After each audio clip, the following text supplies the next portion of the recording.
The future of Xbox Game Pass is going to change according to reports coming out. Price changes are basically a guarantee at this point. The question is, when will that happen? And I actually think much of the future of Xbox Game Pass is tied up in the Xbox Activision deal. I want to talk about the path forward. I believe there's a variety of things that should be considered when we look at the future of Game Pass and what it can offer. Now, I put all of the good information right here at the beginning in sort of an opening monologue. That way you don't have to go looking for it, and then I discuss it with the live audience. Make sure you hit like and subscribe. That way you don't miss these streams if you want to be here for the live discussions.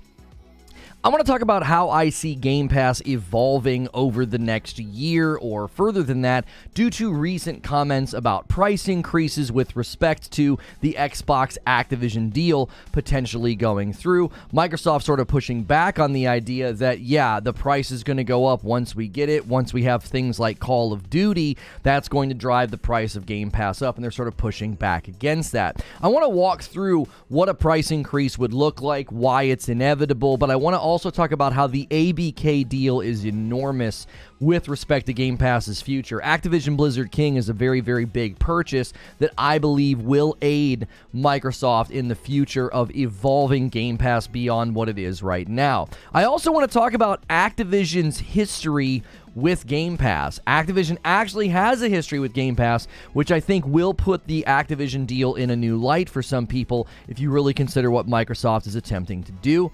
I also want to talk about more, I want to keep re-emphasizing my ideas about fostering a system of purchase, an ecosystem of purchase where you'd have people actually buying games instead of just using Game Pass, as well as I think they need to improve their PC presence. So I think everything centers around a cadence of games, and I think a cadence of games is linked to the Activision Blizzard deal. I think these two things are linked together. Cadence of games would help with a ton of things. Number one, it would help with the price increase because you can justify a price increase if bigger games are hitting more often. The value automatically goes up when the interval of games that you quote-unquote don't have to buy is hitting more often, especially if there are bigger games, especially if you suddenly have Call of Duty available and all those people that typically buy Call of Duty suddenly don't have to. Now, I believe the cadence of games will be bolstered by the ABK deal. If the ABK deal goes through, I've consistently said that I see the Xbox Activision deal as a 900 IQ play. Microsoft basically says, listen, we can put first-party stuff on Game Pass. That'll make it more valuable. Well, let's just go get more first-party stuff, and then they can sell it on other ecosystems. If you think about the sales reports coming out of Sony, being able to sell property on Sony would be a huge win for Microsoft, especially when that same property is making Game Pass look pretty sweet. I am not in support of the deal, but I can see how smart this deal is for Microsoft and the future of the Xbox gaming division. Microsoft could foster a trajectory of value increase to justify charging more, and beyond that, I do think getting Activision Blizzard King is related to something that I've been pushing for. Foster an ecosystem of purchase. Given their admission that they're only really going to be getting an annual revenue stream of about 15% from Game Pass, that's not very much for the gaming division. That's not a central revenue driver for them. I think they could look at Game Pass as being slightly expendable, like if the sub numbers go down, that 15%'s not tectonic if it decreases a little bit, but then they could use Game Pass as a catalyst to get people to buy games. Currently, you get a discount when you buy a game with Game Pass, but 9 times out of 10, the bigger titles are right there available to install. If you're choosing between spending $54 with a discount or spending $0, the average consumer is going to make the easy decision and spends no money. You've got 25 million people right now in the Game Pass funnel that are typically not buying those games because they don't have to. If you just got a percentage of them to regularly buy games, that would be a huge win. That could offset the potential people that would churn or cancel their subscription if the price goes up, and you would make that back in people buying games. Now, this does more than just satisfy the existing customers. You would pull in the people who are currently not on Game Pass that are typically like, listen, I buy my games, I don't need a sub service, and then they would find that appealing. Because remember, this all centers around a cadence of games. If Microsoft can deliver a more regular cadence of games, those people that typically buy games would suddenly feel that pressure to say, not only am I going to save money, I'm going to do it with Game Pass. So, it's going to pay for itself if I'm regularly buying games, and then that would keep them in that funnel, which would be very important. You could keep subs in place. Current subscribers are typically, lots of them, churning. They sign up for a month or two, they use it, they play some games, and then they cancel, and that's not good for your sub service. This is a common trend with lots of sub services. It's why your internet service provider is always trying to get you to add more things, because it makes it harder for you to cancel. Evolving the ecosystem to be more sticky, I think, is key to the future of Game Pass, and I believe all of this is tied to the Activision Blizzard deal, as well as the future of the Gaming Pass funnel having a more regular cadence of games. Now, I don't think Microsoft is primarily trying to buy Activision Blizzard just for Game Pass. I think they're more interested in the mobile. I think they're more interested in actually being able to sort of get a stronger foothold in the console market, but a secondary benefit here is they can completely change and update and evolve Game Pass. Now, I want to look at some of the things they said about a price increase, because everyone's like, what about a price increase? Why would they increase the prices? Listen, it's inevitable. Subservice prices go up. This is something that Sony can't avoid. Disney can't avoid it. Nobody is able to avoid subservice prices going up. That's coming, okay? And Microsoft recently replied to the CMA about this. VideoGamesChronicle.com had the following quote. In a newly published response to the CMA's findings, Microsoft said it doesn't plan to raise Game Pass prices due to the deal going through, and claimed that doing so would be counterproductive because it would lead to a drop in subscribers. Okay, that doesn't mean they're not going to raise the prices, okay? They just know if we do this, we're going to lose subscribers. Now, if you listen to what they actually said, the direct quote, it kind of feels like doublespeak. Just listen very carefully. This is a direct quote from their response. Game Pass prices will not increase as a result of the merger, and certainly will not increase to a point that offsets the substantial benefits of Activision titles coming to Game Pass on a day-and-date basis. So it's like, wait a minute, hang on a second. You just said in the same sentence that, like, the price isn't going to go up, but if it does, it's not going to go up that much. Like, you have to pay very close attention. On one hand, they're saying the price of Game Pass is not going to go up because of the deal. That's not going to be the causality. Like, everybody's going to be really angry. Oh, why'd you buy them? Now our prices are going up. They're saying, listen, that's not the causality. But they are also saying that the price will increase. They're admitting it in that sentence. Like, yeah, it's going to go up. It's not going to go up so high. It's not going to offset the benefits and the value that the consumer is going to get from the ABK deal going through. This is a glimpse into Microsoft's strategy. It's why the ABK deal is such a huge thing for the Xbox gaming division's future. They see these things as intrinsically linked. It's like, well, I mean, Game Pass is going to be so valuable that no one could claim we raised the price too high. Now, I hope people understand why so many content creators and gaming press outlets are supportive of this deal. You have to see this. This is directly tied to their ability to earn a living. If Xbox Gaming Division flounders or stays as it is right now, the cadence of games is not quick enough, they're not doing enough, they might even not be around very long if the deal doesn't go through. When you go to gaming outlets, YouTubers, and gaming press, and they're slanting this in favor of Microsoft, you have to ask the question why. It's because this deal is inherently going to help anybody who has built their brand around Xbox. It will inherently help Xbox and Game Pass. It's all linked. Try to get your reporting, try to get your information from people who don't have a vested interest in the deal going through. You have a vested interest in the deal going through or not as the consumer. So stop getting your information from people who have a bias and a slant because they stand to make more money if the deal goes through. Microsoft also believes that improving their Game Pass lineup will make things more competitive. And I actually don't disagree with this part, okay? Another interesting part, here's a quote from that VGC article. Another interesting part of the document released by the UK CMA points to Microsoft wanting to increase the competitive nature of the subscription-based gaming market. Microsoft says that if it improves the lineup of Game Pass games, then Sony will improve its PlayStation Plus lineup, thus making the market more competitive.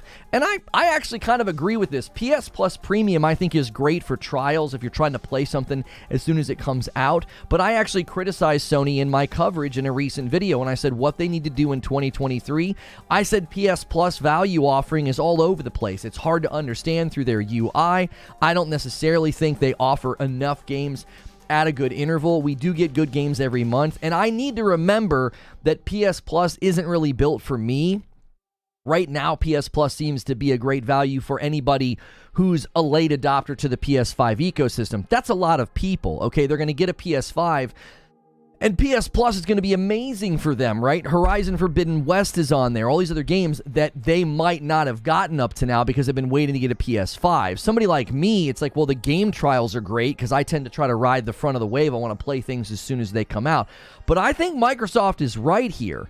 I don't think this would be good for us. There's nuance here. I think Microsoft is right. If suddenly Game Pass was getting far more games and far bigger games on a regular basis, Sony would likely feel the need to respond. This again is why I'm against the ABK deal and a culture like Game Pass. I don't think that's good for gaming.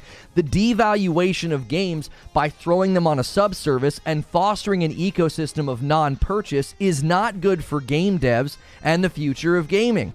I'm going to hold to that because my experiences are sort of why I think that. If Microsoft suddenly buys up a portion of the market to feed the Game Pass monster, I think that would then put pressure on Sony to do something similar. And in my experience, with this generation of consoles, my experience is I've enjoyed more thoroughly the games that I have purchased. The sample platter of Game Pass has been a great value for me, but it hasn't been very memorable. The games on there that have been very good have been fewer and far between.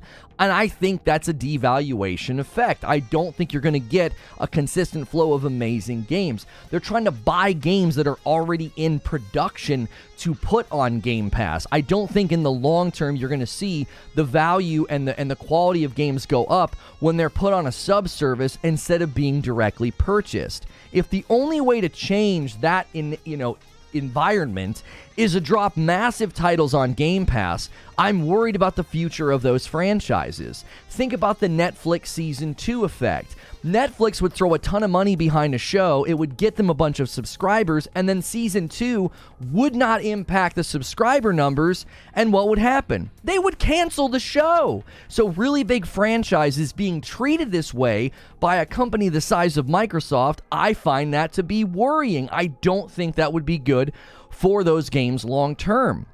A crazy and ironic support of this view comes from Activision themselves. According to a report from the UK's Competition and Market Authority, the CMA, Activision Blizzard has avoided launching games on Xbox Game Pass because the company believes that doing so would cannibalize buy-to-play sales. Activision agrees with me. This is not a good ecosystem for buy-to-play sales. Okay, this puts the Xbox Activision deal into a whole new light. If Microsoft was facing pushback and avoidance from the biggest players, that posed a problem for the future of Game Pass. This is why I said the path forward is wound up in the ABK deal and a better cadence of games.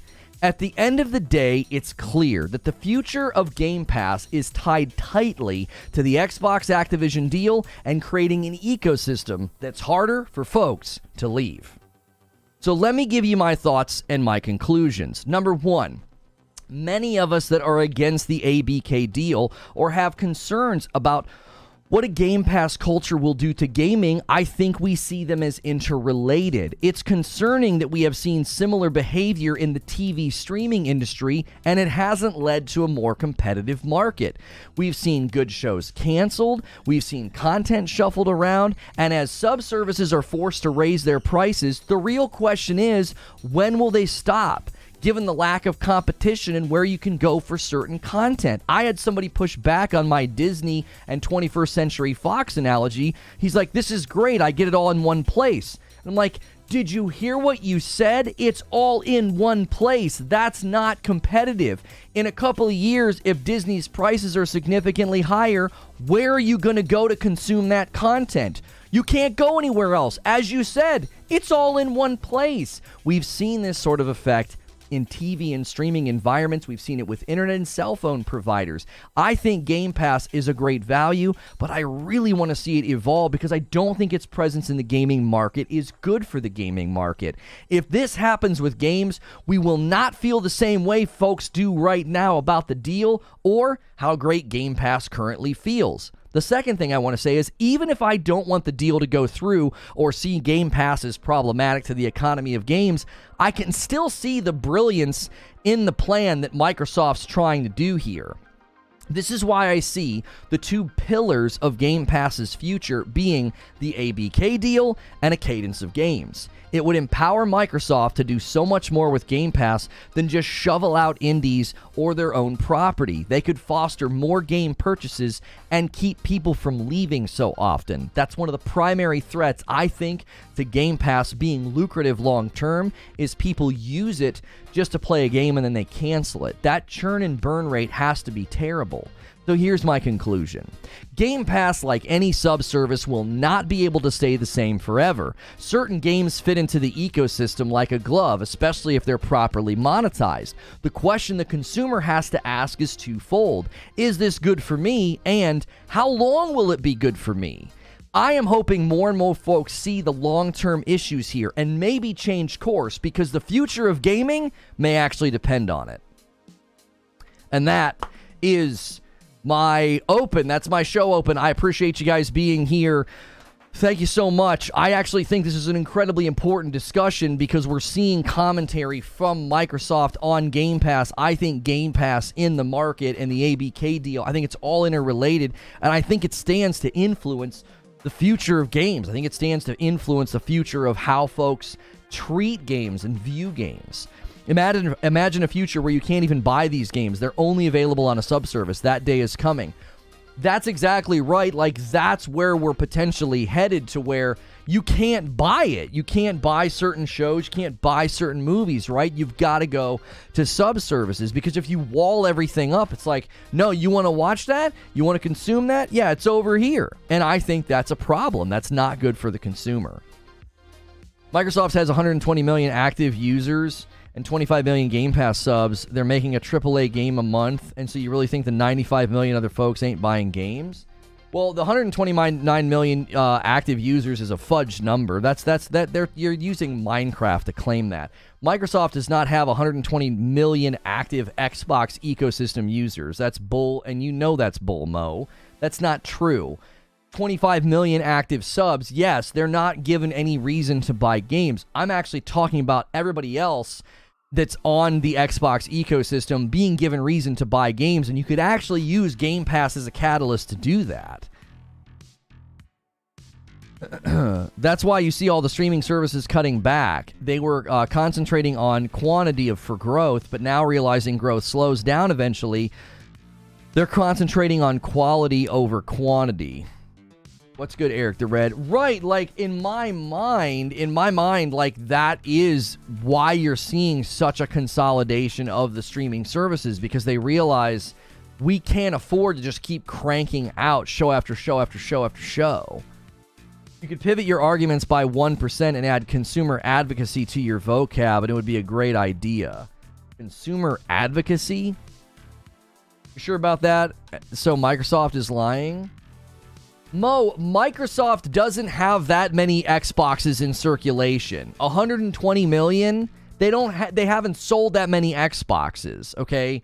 as far as the Series X and the Series S goes and the 360 and Xbox One. They don't have 120 million people in the Xbox ecosystem. They use Minecraft to claim that they have 120 million active users because Minecraft had everybody signing up or whatever, linking their accounts. They don't have 120 million people in their ecosystem. It's not true. 250 million a month. Yes, a AAA game a month. Where do you see them launching a AAA game a month? When's that going to start? They didn't do anything last year. When are they going to start launching a AAA game a month? Have they even said they're going to do that?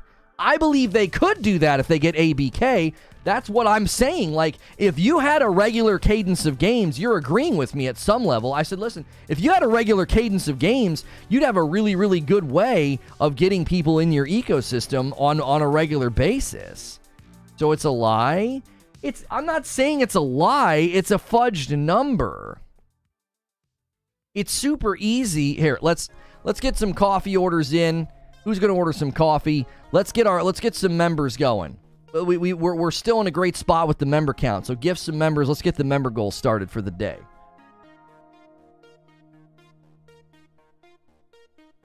Cold War alone, so Sony had 1 billion. Why do I have to lie? I'm not sure what you're talking about. They count PC too. You can't count PC. There are not that many people on the PC Game Pass ecosystem. They admitted that in the one document. Most of their Game Pass subscribers are on console. They actually think they can see good growth on PC. They said that. They see good potential of growing the Game Pass ecosystem on PC. Yo, what's good, Feed? I see you in the chat. Like, I think the future for Xbox Game Pass is you have to have a regular cadence of games, because if you don't, think about it like this. Imagine that 4 or 5 months goes by, nothing major releases, and then Starfield releases. Do you know what most people are going to do? Well, maybe not most. You know what a lot of people are going to do? They're going to sign up for Game Pass. They're going to play Starfield for a month, maybe 2, and then they can cancel if they didn't like it. That's not what you want for your subservice. Never said launching a AAA game a month. I'm saying they are making money that equals a AAA game a month. You guys always like to trot that out as if oh, Game Pass is making the money of a AAA game a month. That's not the argument. That would be like going to Netflix and looking at Netflix total sub count and saying, you're getting X number of subscribers a month. That's X number of budgets of TV shows or movies a month. Clearly, Netflix started to run out of money because the cost of production was so high. Like, listen to what you're saying, Mo. Microsoft says in a report that for the Xbox gaming division, Feed, I said, I see you in the chat. Good morning, Feed. Couple of times now this has happened, man. You got to stop. If Xbox Game Pass, according to a report, according to Microsoft's own words, Xbox Game Pass, 15% of the annual revenue, 15% of the annual revenue for Xbox Game Pass comes from, I'm messing up my words because my train of thought got jacked up. Xbox's Game Pass division, gaming division, only gets 15% of its annual revenue from Game Pass. There is no way they're looking at that and saying, oh, we're making a AAA game budget every single month. We can fund games till the end of time. They're not even saying that in their reporting. They're not even saying that in their reporting to the regulators. It's like it's about 15% of our annual revenue. Like, you're acting as if all that Game Pass money, they can just throw that at developers and throw that at games. They've not even said that themselves. Game Pass is sustainable. Doesn't sound like a record-breaking profit to me. That's what I'm saying. Like, even they said. 9 months from my man Bro Sexy. Closing in on a year. Let's get those likes up, people. Thank you very much. I appreciate that. 15% of a bigger number is still a bigger number. I'm not doing this today with you, Mo. I'm not. That's not what's on the topic for today. You defending Game Pass because you think, oh, they make this much money? I'm not doing that. I said it the other day. I'm only going to spend 5 minutes with really bad argumentation. You just got 2, and I'm already tired. I'm not doing this. It's such a terrible argument to say, well, Microsoft makes a AAA games budget every month. That means Game Pass is sustainable. I don't have the patience to dismantle how awful that is. That is not a valid argument. No economist, no analyst, nobody's making that argument. Like, nobody's saying that. Everybody's looking at the cost of actually giving big fat checks to games to put on Game Pass. Activision themselves said, we don't want our games on Game Pass. Rockin' Robin coming in with the first gifted member of the day. Thank you very much. That's the first one, and it goes to Pyramid Scheme. The doctor's office with 8 months. Morning, Lono and chat. It'll be a sad day when gaming goes all digital because that will focus us on paying higher online prices.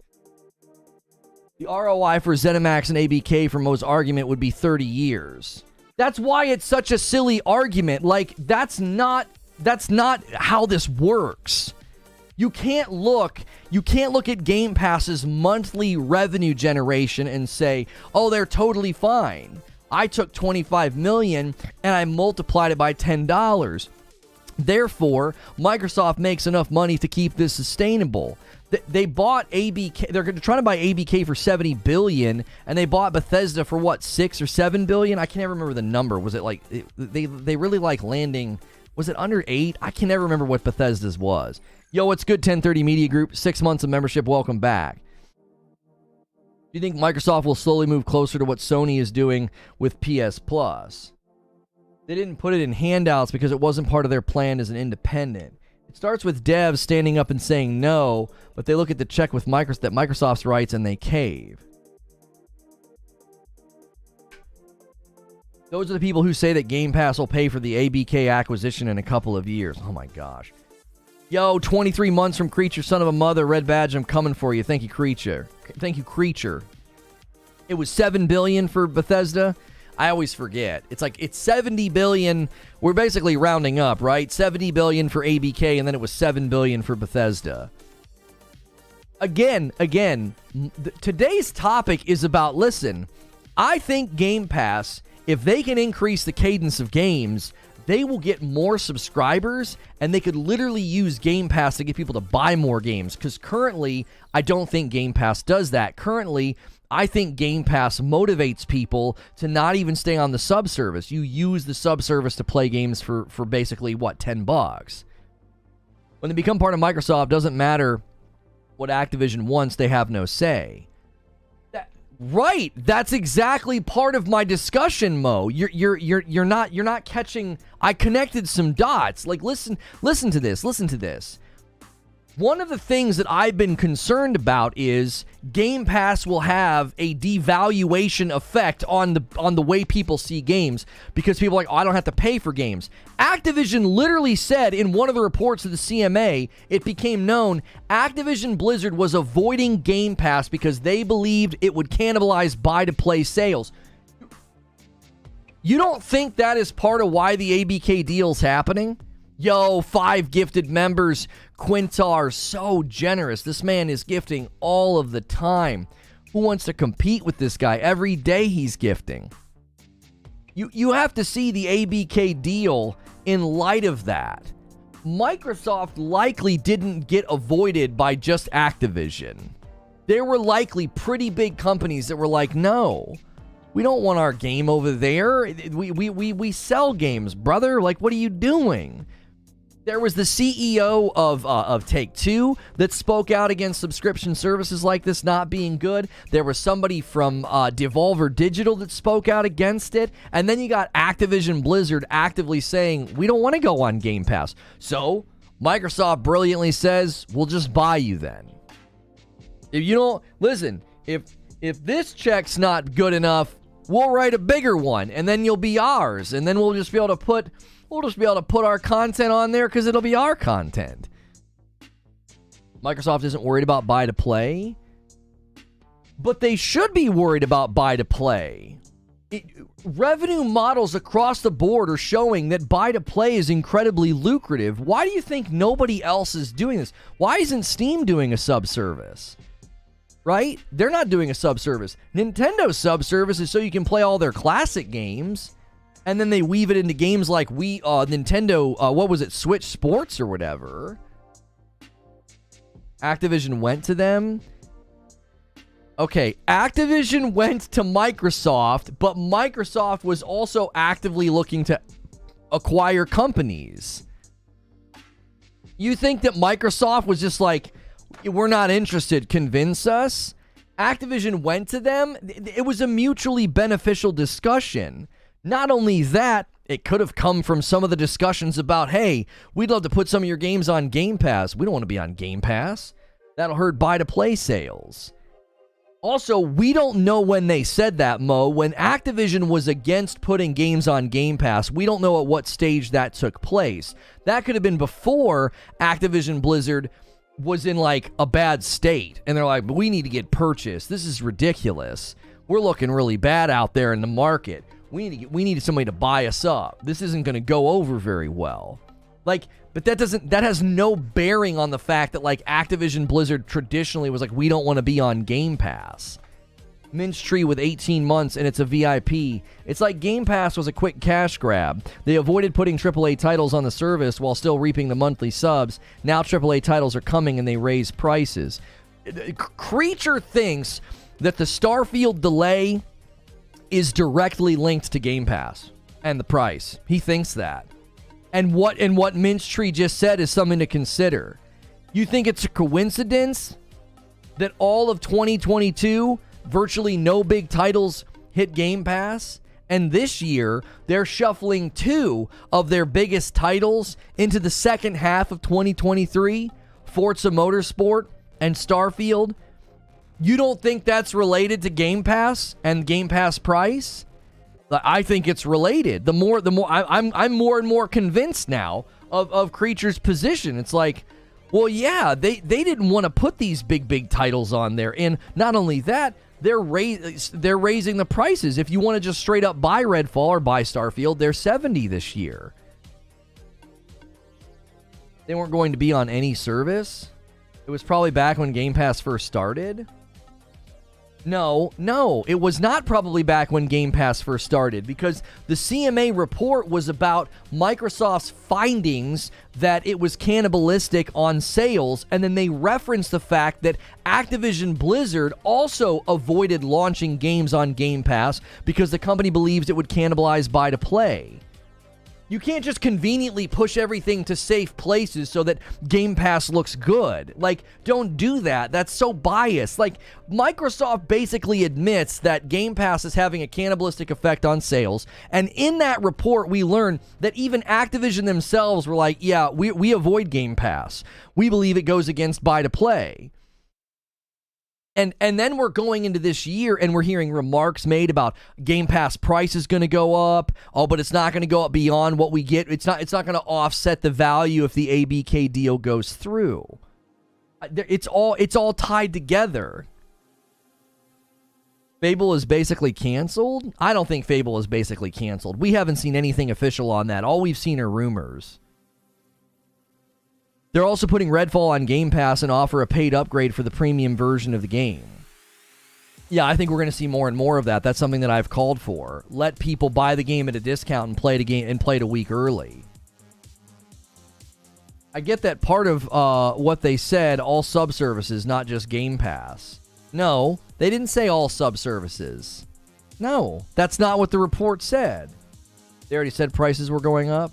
Oh, you're saying all sub-service prices are going up. I said that in my show open, Mo. Come on, give me more credit than that. I'm not singling out Game Pass. I'm not singling out Game Pass. I said Disney's prices are going up. Sony PS Plus prices are likely to go up. Everybody's subservice prices are going up. The subservice model hasn't landed yet. Everybody's trying to figure out how to make it work. Limitless Gaming with 5 gifted members pushing us to 11.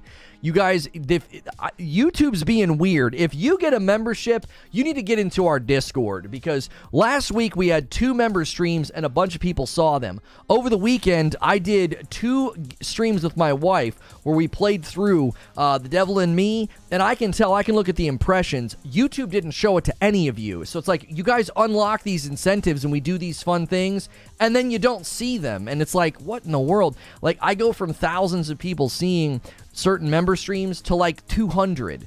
Like, only like 300 or 400 people saw those streams, like, as an impression. They might not have clicked on it, but you really need to get in the Discord if you get a membership. Jose, my man, I know that name, Amol. Are you here in chat? Cora, ACM, and Buckshot, you guys all get memberships. What's good, Zuby Tech? How are you? It depends on what premium will entail in the future. There's a potential that premium might basically become the standard version of a game on a subservice. PS Plus Premium is $10 a month for the year. Yeah. PS Plus and Xbox, I believe they have pricing parity. I don't think there's much of a difference between them. What's the path forward? I think the path forward is a better cadence of games, and I believe they get a better cadence of games by having the ABK deal go through. I don't see Sony increases happening anytime soon, says Eugene. Their model isn't dependent upon day and date. I was watching on Saturday night. Was a good time. Yeah, but I can look on the back end and I can see that not very many people even saw it, is what I mean. I'm not worried about how many people clicked on it. I'm worried about the fact that, like, not as many people saw it as should have. YouTube's inconsistent. That's the point. You got to get in the Discord. If Xbox has 2 games ready to launch, one will get pushed because of Game Pass. That's bad for gamers. I don't know if that's bad for gamers, Minstree. So what you're saying is that Microsoft won't stack up in a month. They'll spread their games out. I actually don't know if that's bad for gamers. Isn't it better? Isn't it better for the game dev and the gamers to have games spread out, like, every other month instead of just slamming everything in one month? That was one of the reasons I thought Starfield in June is like, there's no way. Guys, could we get 200 likes on this video? Really good turnout for the day. Listen, a lot of you guys subscribed over the weekend because of my coverage of the Sony situation. We're going to continue to strive to give you that level of coverage. If that's why you subscribed, if that's what you want to support, I'm glad to have you here. If you want to support directly, the absolute best way to support a live stream channel on YouTube is to become a paying member and get in our Discord and get involved. If you can't do a paid membership, then make sure you're smashing like, make sure your bell button's set to all so you always get notified when I go live. That way you don't miss these shows Monday through Friday. I also have an upload coming today about the Kill the Justice League game. People are saying it's beyond saved. It's doomed. So that's coming later. It's not even a cadence, says Suede. They just need to establish some games, period. They can't continue to compete with Sony and Nintendo based on nostalgia. The video from this weekend was stellar. Thank you. We buy yearly. We aren't buying a sub for a month to get a new release and cancel afterwards. Yeah, see, I wonder, Eugene, if the dilemma with raising the Game Pass price is Sony's made it pretty clear we don't need to raise our subscription price. Our subscription's not endemic to our plan. What's endemic to our plan is selling games, so we don't need to raise our price. Now, that's going to make people feel a certain kind of way. If the Game Pass price increase comes and Sony PlayStation Plus is just sitting over there like, nah, we don't need to raise our price. It's fine where it is. This is why I said, if I'm Microsoft, I'm going to announce the Xbox Game Pass changes at the Xbox Showcase this summer. I would couch it as a bunch of value add. You're going to get more.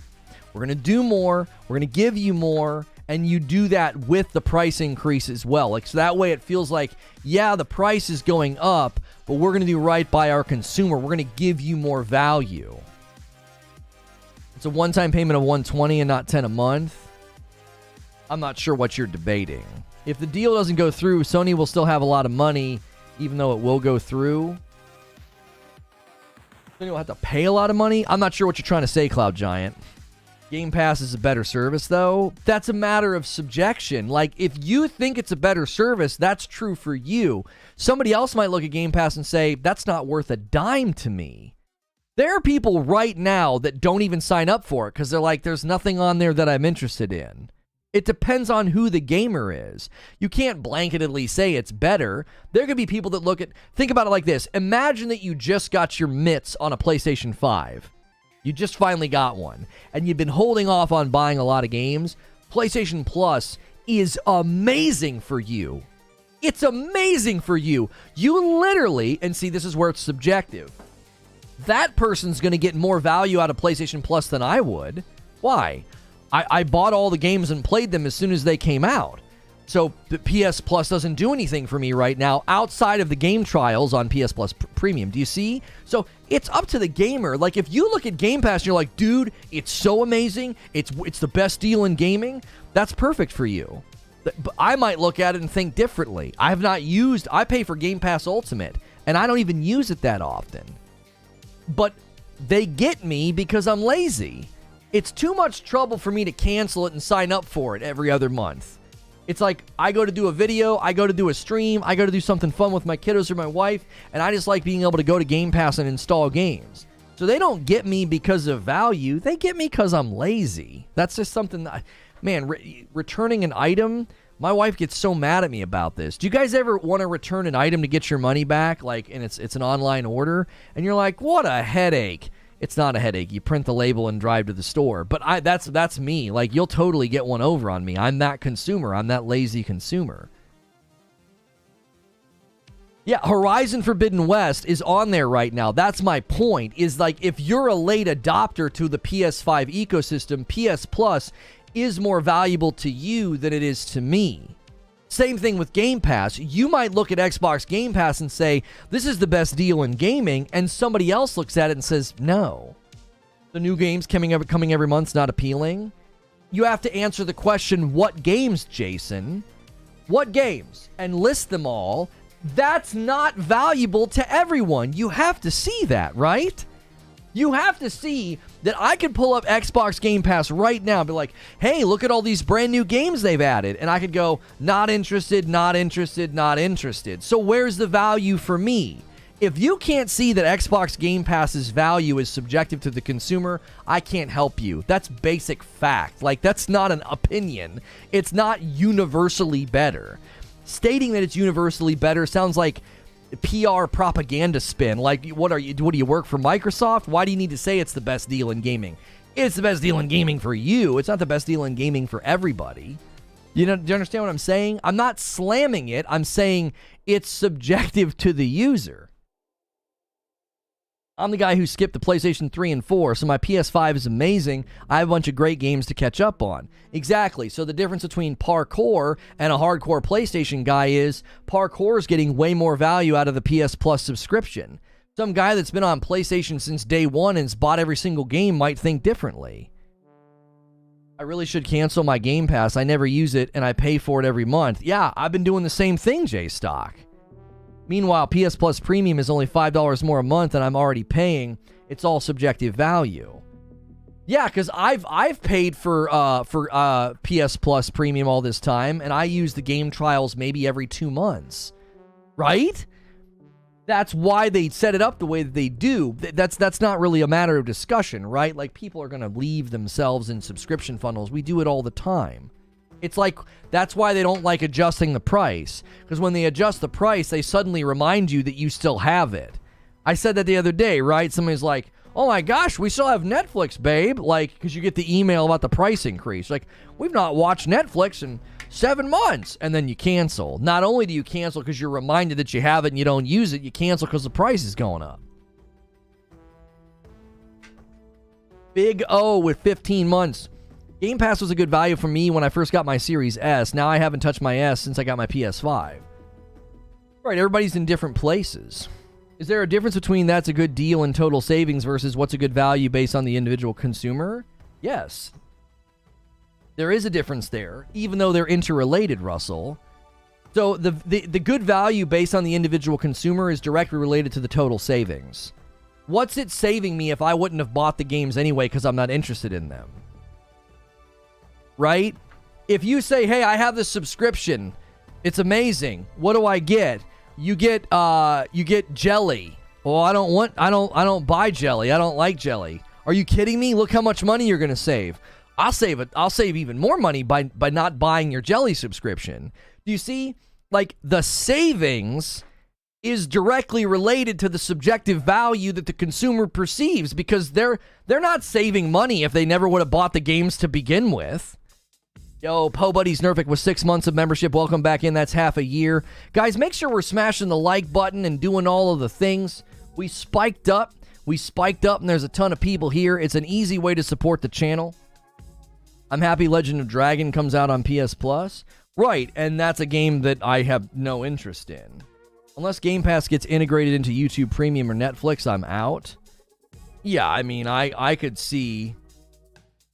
I could see people thinking that way too, is they want everything bundled together.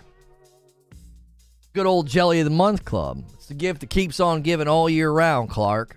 Like, why is it that I can't play my PS1 games that I paid for on the PS3 store on my PS4 and my PS5? For example, I have Breath of Fire 3 and Parasite Eve on the PS3, and they won't transfer over because they didn't create... They've explained this in blogs. Didn't they explain this somewhere? There's a reason that they can't do that. They have to do it through, like, cloud or something. I don't know if there's architectural differences. It's why it took so long for Nintendo to make the Nintendo games available, right? They're old games. They're built in different, completely different ecosystems. Yo, what's good, 809 Lion? Doing the Lord's work, educating fanboys. What's up, my man? Baker with 22 months. Welcome back in, Baker. It reminds me of the arguments around Costco. It's not for everyone, but folks will swear up and down how great it is and how much money you'll save. Yeah, if you need to buy a bucket of peanut butter and a loaf of bread the size of a car. Cowboy says, Lono, this is why I say GameFly for me makes more sense than Game Pass, because you specifically pick the game you want to play, whereas Game Pass, you pay for games you don't know or know if you want it or not. Right, exactly. Everybody's different. I'd wish you let guests come on and debate. Might be more informative. If my content's not informative enough, then I don't know. See if you can find somebody who's more informative than me, Master Jazz. People that run a show like mine and let people hop on the mic with respect, I think that devalues the content. I have no interest in people hopping on with, you know, yeah, I'm on my way to work. I really think that Game Pass is amazing. No, thank you. Costco's worth it for the clothes alone? Yeah, I've actually gotten some really great hoodies from there over the years. My wife will bring home a hoodie, and I'm always excited when she brings home a Costco hoodie. Actually, I think the Puma pants I'm wearing right now are from there. Super soft. Hey, check out PlayStation, Spider-Man third-party games. They come to Xbox. They have Game Pass. I can't see the difference. It would benefit you. Just got to get the right people. With respect, again, taking some sort of backhanded passive swipe at me as if I would be more informed if I let random people get on here. If I need to film myself doing research and doing show write-ups and consulting with articles and documents to show you how silly you look right now, I guess I could do that, but you're not a member, so I don't know how you'd see that extra content. Giving a live mic to a person you don't know is never a good thing. Costco clothes really make the trip worth it. Costco pizza's A1. Lamau, Cowboy Lono just did an FCAT impression in your show. I'm not sure what you mean. Oh, I just did an FCAT impression. So somebody does that. Yeah, I can't stand that. PlayStation Premium giving me PS Classic sealed the deal for me when choosing the tier that I wanted. Diversity of opinion is not something this guy is interested in. That's a false summary of my content. I sit here for hours and debate people. If you can't type the way everybody else types, then I can't help you. It means just a discussion would be good. It's not an insult. The discussion's just fine. If my content isn't hitting a high enough value for you because I don't let random people come in and talk, find streams that do that and see how much better they are. Compare them. I'll take the Pepsi challenge. Compare my show to shows that do that and see which one you want to watch longer. See which one has better viewer retention. Do it. Go find somebody who pulls people in randomly in a Discord, and I'll take the Pepsi challenge. I'll put my content where I live debate a chat for hours at a time against any stream you can find where some guy pulls somebody in the Discord to be like, this'll help me. I'm too dumb. Please help me out. Like, I don't do that. I'm the show. I don't know if you've realized that or not. I've been doing this for 8 years. I'm the show, bro. Me. That's what you're tuning in for. Like, I don't know every other YouTuber in existence, except for maybe people who intentionally troll chat and then monetize call-ins because they make money monetizing your rage as they provoke your emotion with an intentionally dumb, fabricated hot take.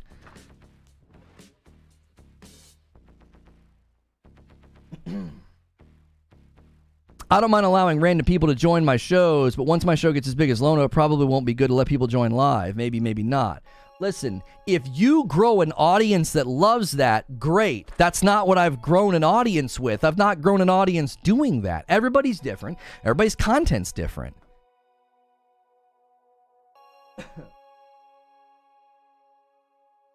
Lono is the one who knocks. I'm the one who talks. Hey, Lono, you'll probably have some dum-dums from Twitter on here today. Folks are really in their feelings because you asked for integrity. Yeah, it's amazing when you ask for integrity and accuracy and not misleading coverage, and then you just get more of it. 99% of other streamers just sit there and play a game with minimal interaction with chat. Yeah, I welcome debate. We don't ban people for disagreeing. We welcome debate, you know? And listen, probably to a certain extent, I've been too lenient. I've been too quick to, like, just engage with somebody because they're debating me instead of debating people who are arguing in good faith. Does that make sense? Like, I've probably been too lenient. Like, I need to be better about being like, this person's not arguing in good faith. They're pulling the conversation down. Exactly, you're good. Then get someone else who is good, not random rage guys. Have a good discussion or ideas and back and forth. I did that with Doc Dark. We debated Game Pass. Listen, Master Jazz, I'm done with you. This is the show that I make. Once a week I have a show with Mike, 30 and Still Gaming, and I will regularly bring on people like Doc Dark. And if that's not a good enough cadence of me bringing on other people, then you seem to be in the wrong stream. Like, I don't know what else to tell you, brother. This is the show. This is what I do. If it's not hitting a high enough value for you, then quit wasting your time and quit wasting mine. Lono, I did a little bit of rebranding because people were saying they couldn't find my channel with the name and now your mama knows. I think, yeah, and go buy Cowboy King of Content. That's way better than... Your previous name was funny, but if you're trying to brand, then yeah, I believe you've made the right that right choice. Yeah, I literally had Doc Dark on. We did a Game Pass debate. It was a great show.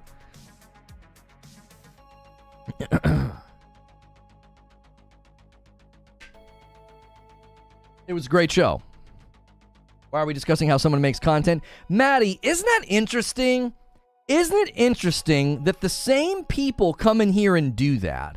Instead of making it about the discussion and contributing to the conversation or trying to refute what I'm saying or debate me, they make it about me and my content. It's a giant red herring distraction. It's an argumentative tactic to basically mask over the fact that they can't reply, right? Like, I don't know. Maybe when you get called out for lacking integrity and misleading people with bad coverage, you shouldn't do it again and wave your hand, right? Like, oh, don't listen to that guy. Slander, misleading, one-sided coverage. Like, it's par for the course. It's par for the course. He's learned from the best. He's learned from the best. I can't overstate how refreshing it is to find someone who uses logic to express his thoughts. There are far too many people who read a headline and jump on it without ever thinking, thank you, Lono. Thank you so much, Kamikaze Turk. Yeah, don't forget to order your Reforge roast so that you can be as energetic and as passionate about your work as Lono is on a Monday morning.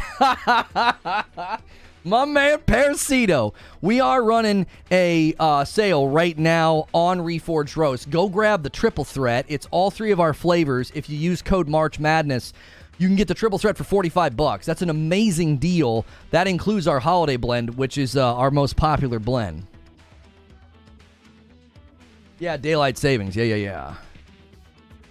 You have 500 people in here watching. You're doing something right. How many viewers are the people telling you what to do have watching them? Yeah, it's not worth discussing. It just distracts from the subject matter, right? Listen, I take my content very seriously, so I take things like that very seriously and personally when someone says that, and maybe I shouldn't. Maybe I should just ignore it, right? Because it just distracts from the subject. We're trying to talk about Xbox Game Pass and how I see the future of Xbox Game Pass going in a direction where they have a greater cadence of games, they can foster an ecosystem of purchase, and all of this is wound up in the ABK deal. All of it's wound up in the ABK deal. I said it'd be cool if he did it. More, that's all. Okay, well, drop it then. If you're not trying to be hostile, my request is that you drop it. I feel like you've done this before.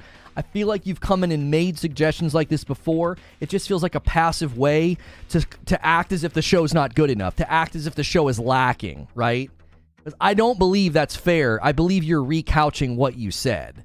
I believe you're recouching what you said. It wasn't just, man, it'd be cool if you did that more often. It was, you'd be more informed, I believe was one of the phrases that you used. It wasn't just, man, it'd be cool if you did this more often. I really liked that Doc Dark stream. That's positive, right?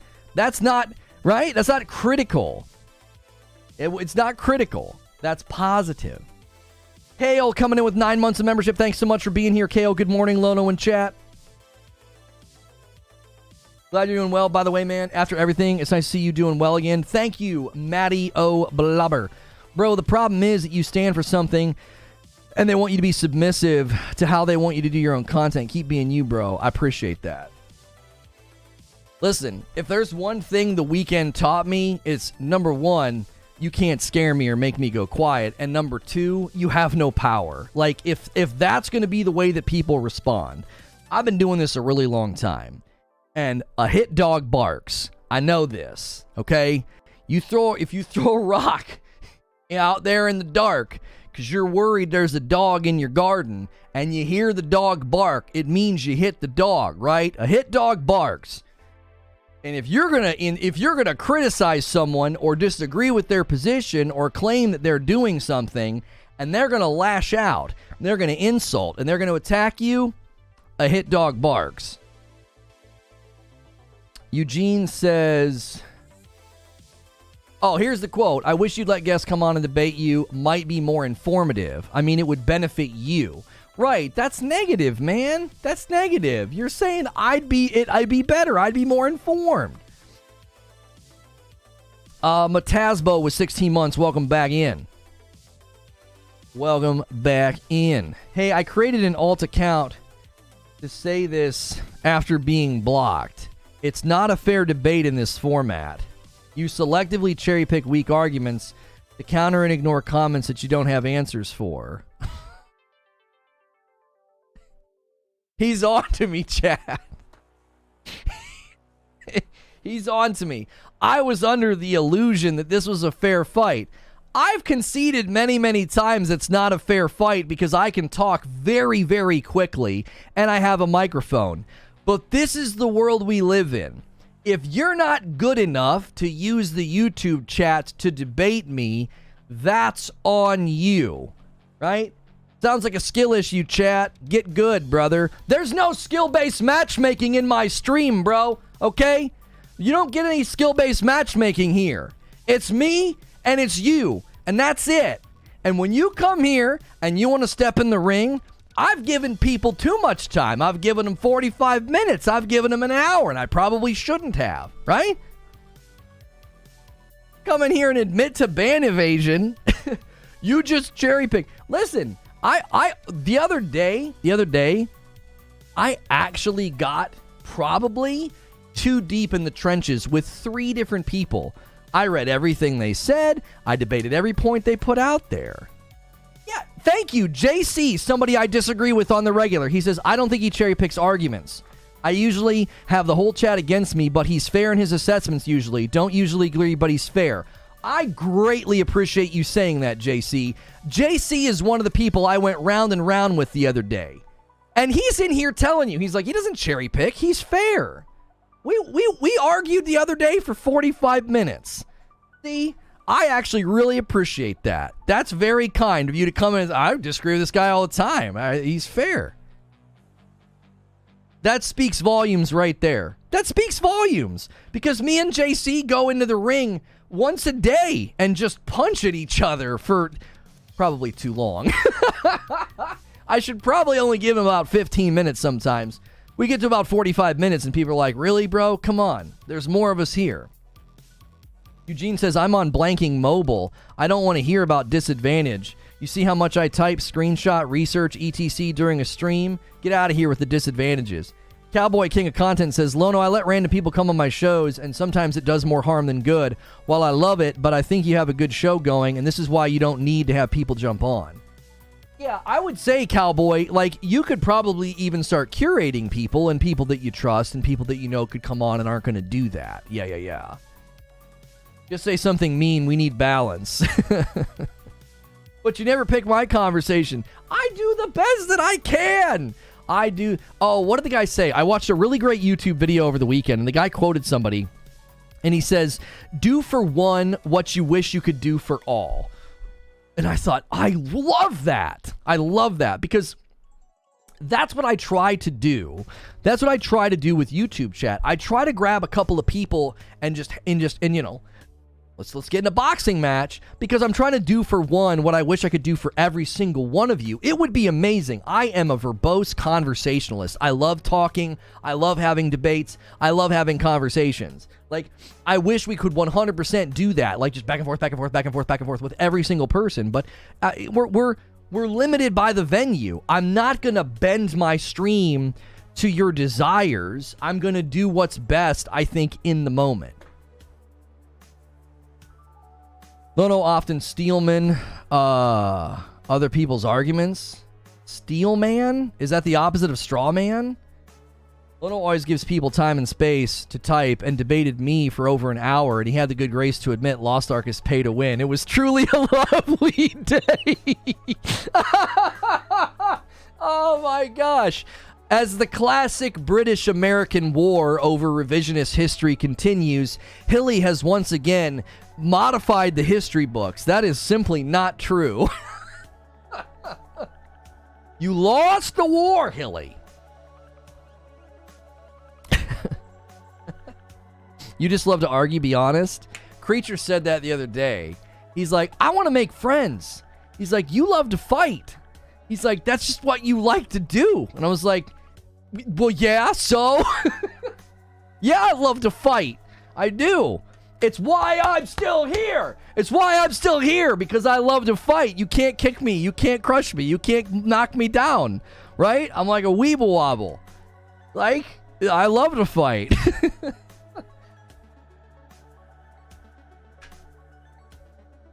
Steel Man is kind of like playing devil's advocate.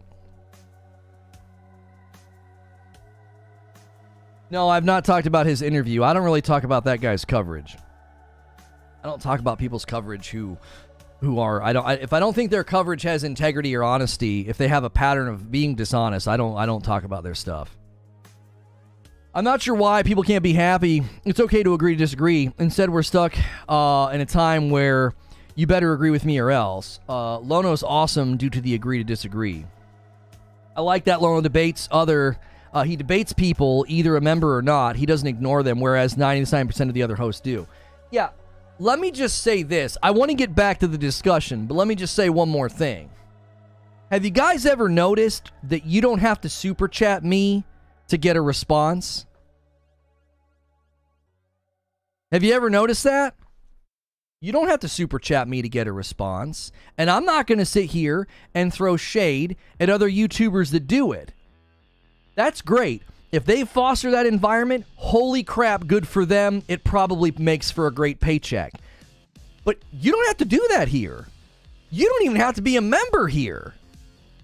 That's just what we do. Get in here. Now, fast forward a couple of years from now, if I got 2,000 people watching, I'll probably have to run members only. But I'm not doing that right now. We would only run members only for the sake of controlling chat. We wouldn't do it to be mean, like, yeah, pay up or to get out. Like, I'm not going to do that. So, just let's have a discussion. You're allowed to discuss. You're allowed to debate. You're allowed to disagree.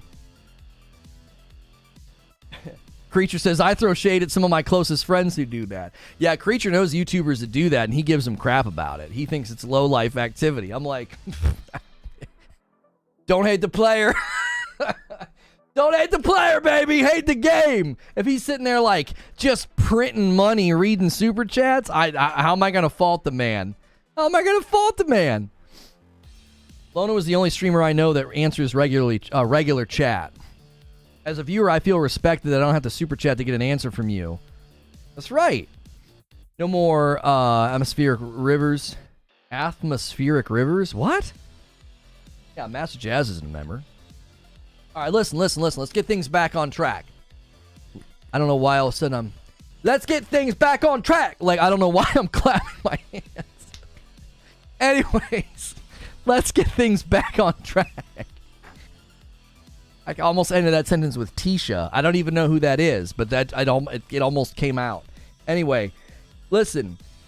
Let's get 300 likes. Let's get some more members. Let's get some coffee orders, and let's talk about Xbox Game Pass. All right? Xbox Game Pass. Here's what I want to know from y'all. How high can these subscriptions take their prices before it becomes a problem? That's the question. Like, how high can they go? I don't think a Game Pass price increase is avoidable. We've read the cards, right? Yo, 1030 Media with a $2 tip. Did it because I love you, brother. Yeah, the fact that you don't have to super chat to talk to me is a perfectly good reason to super chat or gift members to show your appreciation for a culture and an ecosystem of conversation and respect that you might not be able to get in other places. Do you like this thing that we're doing? Let's keep it going, right? Let's see some members. Let's see some super chats. Don't I give you much credit for even giving certain people the time of day and the back and forth. I appreciate that. Can you give a quick recap? Let me give you a quick that's a fair request. Quick recap. I charge $25 for every recap. I'm just kidding. I want to do that so bad just to see if people would do it. No. Don't super chat. Gift members instead. Please gift members instead of super chats. Okay. Let me give you a recap. It's pretty clear, according to the recent commentary and questions and response from Microsoft, that Xbox Game Pass price changes are coming. I believe it will likely come later this year after they have their Summer Games Fest thing, their Xbox Showcase, after the Starfield release date. It'll come later this year, okay? Now, my contention has been one of the best ways to couple your price increase is with feature adds and evolution. And I believe the centrality, the biggest need for Game Pass is a better cadence of games. And a better cadence of games is directly linked to the ABK deal. The Xbox Activision deal is their fastest route to a better cadence of games. Now, what this means is that people might think, oh, they got that ABK deal and now they're charging me more. They pushed back on that and said, no, hey, somebody ordered some light roast. Thank you very, very much. Thanks for ordering some coffee. So they pushed back on that idea. They said, listen, we're not going to raise the price of Game Pass because of the deal. But then in the same sentence, they basically acknowledged that the price is going to go up. Listen to this quote. Game Pass prices will not increase as a result of the merger. Same sentence. This is the same sentence. Track with me here. Game Pass prices will not increase as a result of the merger, and certainly will not increase to a point that offsets the substantial benefits of Activision titles coming to Game Pass on day-and-date basis. So they just confirmed that it's going to go up. They're like, listen, it's not going to go up because of the merger, but when it does go up, it's not going to go up so high that it offsets all the value you're going to get from the ABK deal. It's one of the best written sentences in history.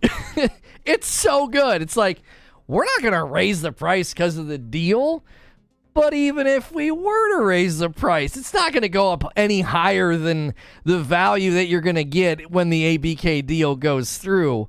It's brilliant. It's brilliant. It's so well written. If that's one thing, I respect both sides and their business savviness throughout this entire deal. It's just been remarkable. It's been truly remarkable. Xbox has been so on point with their PR. You have literal YouTubers in the gaming press lapping it up and megaphoning it like little worker bees. It's like they're so effective. They're so effective. And I feel like Sony has been equally ruthless and effective. I know they'll have you believing that, Sony is pathetic and desperate, but I feel like both companies are showing you why they are as big as they are. They know what the frick they're doing, okay? Did you just praise Xbox? That's right. It won't increase because of the merger. It will increase because they want more money. People will realize this issue with the subscription once it reaches $20 a month. Most people play only a few games per year. Yeah, lion's right there where I want to go. I want you to imagine it gets to that high.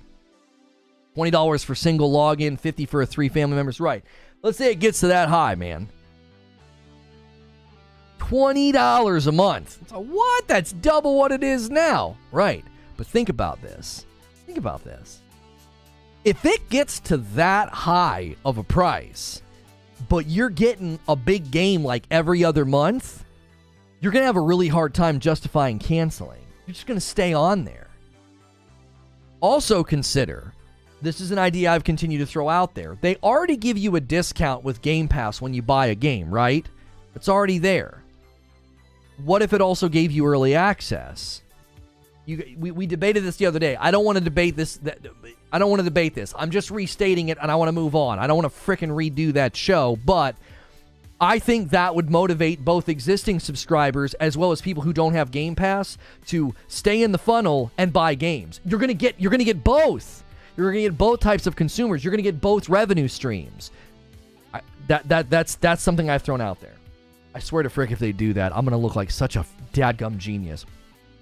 Anyway, if the price hits that $20 point, you will have consumers asking the question, is this worth it? Because many people push back on a lot of my criticism and a lot of what I say, and like, the value's just too good, Lono. The value's just too good. It's the best deal in gaming. It's the best deal in gaming. I've not once tried to dispute how good of a deal it is. I've never once tried to dispute that. It's more about what is it doing to the mindset of the consumer. It all depends on how much content Microsoft knows this. Right. It's like dominoes. You know how when you flick one domino, it's like the first domino is ABK. If they can get ABK, they can have a better cadence of games. If they can have a better cadence of games, they can justify charging more money. If they can justify charging more money, then they're gonna increase the revenue of what Game Pass brings in. I actually think there's another domino in there.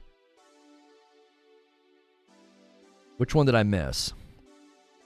ABK leads to a better cadence of games. A better cadence of games would allow them to foster an ecosystem of purchase and also raise the price. There's like two dominoes there. Have you ever seen where they have a domino path split? It's like if they're able to foster an ecosystem of purchase, there's so many things that would come from that. And then also, if they're able to raise the price, there's so many other things that could come from that. That's like a branching effect. I said $20 a month, but that requires 6 good games a year. They only get the discount on some games, says Frostbite. You get no benefits for games not on Game Pass. At the moment, they only need to make 2 AAA games a year, and that I like to break even. They increased the price, and it's now 3 games. Frostbite, I want you to think about something. I really want to analyze what you just said, and I want to analyze it from the perspective of the most frugal consumer in existence. If you're the most frugal consumer ever, if you change your name from Frostbite to Frugalbite, and you're like, I'm going to save money every stretch I can, they only need 2 AAA games a year that you like for you to break even. What if they did that? They launched a handful of AAA games in a year, but they just launched 2 that you really, really wanted. What if you were only on Game Pass for those 2 months? Doesn't that pose a problem to Microsoft? Hey! Dad Not Good hits his 13-month milestone as a VIP, and he says, I'm going to pay it forward. A 10 gifted member bomb. And 5 more. He's like, let's just hit the daily member goal right now. Chad, are you really going to let this man steal the thunder all by himself? Who else is here? You guys are going to let him do it? Look at him at the top of the chat. It's all his right now. Dad Not Good owns the top of my chat. It's his real estate right now.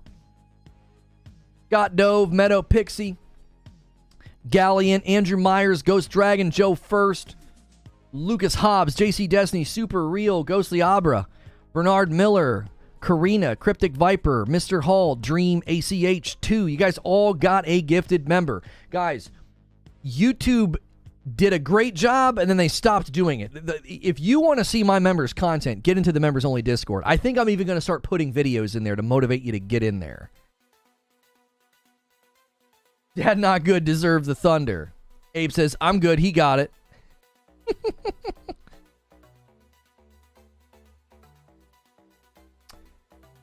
You can pay a year for PS Plus and get a discount. Also, you reach for the most expensive version and the cheapest. Oh, is he comparing the most expensive version of PS Plus and the cheapest version of Xbox Game Pass? That wouldn't be the first time somebody made that comparison. I don't know why people do that. The equivalent of Game Pass Ultimate offers is premium. If you compare Game Pass Ultimate pricing and you compare PlayStation Plus premium pricing, they're basically the same. Lone Wolf says, I can't do any more gifted members at the moment. I spent all my return money. Oh my gosh. Lone Wolf's like, I gotta tap out. Eugene says, from what I gathered, so many just sub for a month to get a game for dirt cheap and unsub. A ton of people have said they do that. No, Goddess, I'm not on the tickety talk today. It's so hard to go live over there. I have to do so much extra work. I have to make a short. I didn't make a short today either because YouTube just keeps screwing my shorts. And it's like, until I see revenue gains from it and sub gains that matter, I'm so freaking done. I'm so annoyed with shorts. They give me subs that never... If you're here right now and you sub to my channel because of a short... and now you watch my talk shows, I need to know. Because I'm not seeing a whole heck of a lot of reasons to make that dadgum content every day. It just annoys me. I take the time to do it and then just freaking sits there and dies half the time. And the revenue? What revenue? What revenue? That'd be funny if one company included the other's membership as a perk. That'd be super weird. That's anecdotal evidence. Because what you hear from others doesn't mean that's what's happening in general. I discovered you from a short. Shut up, Abe. Okay. It's okay. I know. You like watching over there, and you're my mod over there. Frickin', yeah. I discovered that you are short. Does that count? No. Malcolm... if there are people in my chat saying that they sign up for Game Pass for 1 month to get a game and then they cancel, you say that's anecdotal. But that's the point. It stands to reason that people are doing that. What do you mean? Like, I'm not saying that that's a devastating blow to Game Pass's ecosystem and bottom line. What I'm saying is, there's got to be people that do that. I discovered this channel after leaving another live. Yeah, I want to interact with people who want to watch live shows, not drooling short watchers who leave stupid comments and then never come back to my channel. TJ Rage with a $5 super chat tip. Not trying to sound like a salesman, but Game Pass gives me 3-month trials to Apple Music, Apple TV, and Hulu once a year. I need to cash in on that because there was some stuff on Apple TV I wanted to watch. I'm currently wearing shorts. Nice. Lono, I put something in Discord you might find interesting based on your argument about Microsoft needing to deliver a better cadence of games. Parasito says, I actually had a conversation with an IT systems consultant over the weekend who specializes in Microsoft ecosystems. He basically confirmed my theory about the Microsoft AB buy leaning into boosting Azure. Microsoft needs to compete with AWS, and piping new developers and studios straight to Game Pass could be a very solid turnaround on both time and money. So it's related to them trying to make money for the Azure stuff? That happens with every live service, though. Right. Here's the thing. You're right that you're super close, Master Jazz. Yeah, I want to watch Ted Lasso. That's one of the things I want to watch. Listen, you're oh my gosh, you're right there, Master Jazz. That's the issue. One of the only ways that you can combat that level of consumer behavior is by siloing up and making stuff only available on the subscription. Do you see? Like, you're right there. That's one of the potential concerns here. I mean, I had a guy literally say that about Disney. He was like, why is it such a problem that Disney got 21st Century Fox? Why is that a problem? It's all in one place now. And I'm like, did you hear what you said? It's all in one place now? That's not competitive. That's the opposite of competitive. That means if in a couple of years Disney Plus's subscription is like $20 more than it is right now, what the frick are you going to do? Where are you going to go? That's it. That's where it all is. What are you going to do? What are you going to run to their competitors? Go for it. They don't have any of our stuff. There's a reason that Disney spent that money. It was $70 billion on 21st Century Fox. There's a reason they did. That's how you combat churn. You just have so much stuff and you're the only one with it. So where else is everybody going to go? 10 gifted members from Charles Freeman. He's like, dude, let's get to the next member goal. I have to gift 5 every time we hit 25. And if you guys hit 50, I got to do it twice. So keep it coming. I love seeing names like Japanther and Anbu. Love seeing people get memberships who are here all the time. Thank you so much for being here. If you just got a member, you got to get into the members only Discord. If you want to watch Stranger Things, Mando, a host of other shows, you have to have the sub. You can't buy them unless you buy bootlegs. The day is coming with games. You have a lot of exclusives coming, but that's what consumers like. But I don't feel like you're even discussing what I'm discussing. You're not engaging with what I'm saying. Okay. Subscription services face a significant problem. It's called churn. When I worked for Singular, which became AT&T Wireless, which became AT&T, one of the number one things that cell phone companies dealt with was churn. Do you want to know why? I'll tell you why. Let me walk you down a little history lesson in cell phone services, because this is very much related to Game Pass. Xbox Game Pass price increases are related to patterns you saw in the cell phone market. The first time you went and got a cell phone, they gave you everything for free, because all that mattered was lost lead, get them in the funnel. We need people to be paying for the cell phone service. So they would give you a free cell phone. They would give you a free car charger. They would give you a free case. And then those people would come back to me years later and they would say, hey, what's the deal? I got free stuff back in the day. Well, I'll take my business down to Verizon, right? And then Verizon would say, hey, if you're going to port your number from the competitor, we're going to give you a bunch of free stuff. So that created a churn funnel. You were constantly losing people to the competitor, and then the competitor would lose people right back to you. It was like a ping pong match, right? It was like bing, bing, bing, back and forth, okay? Yeah, call me later, but after 7:30. That's right. I remember that. Anyways.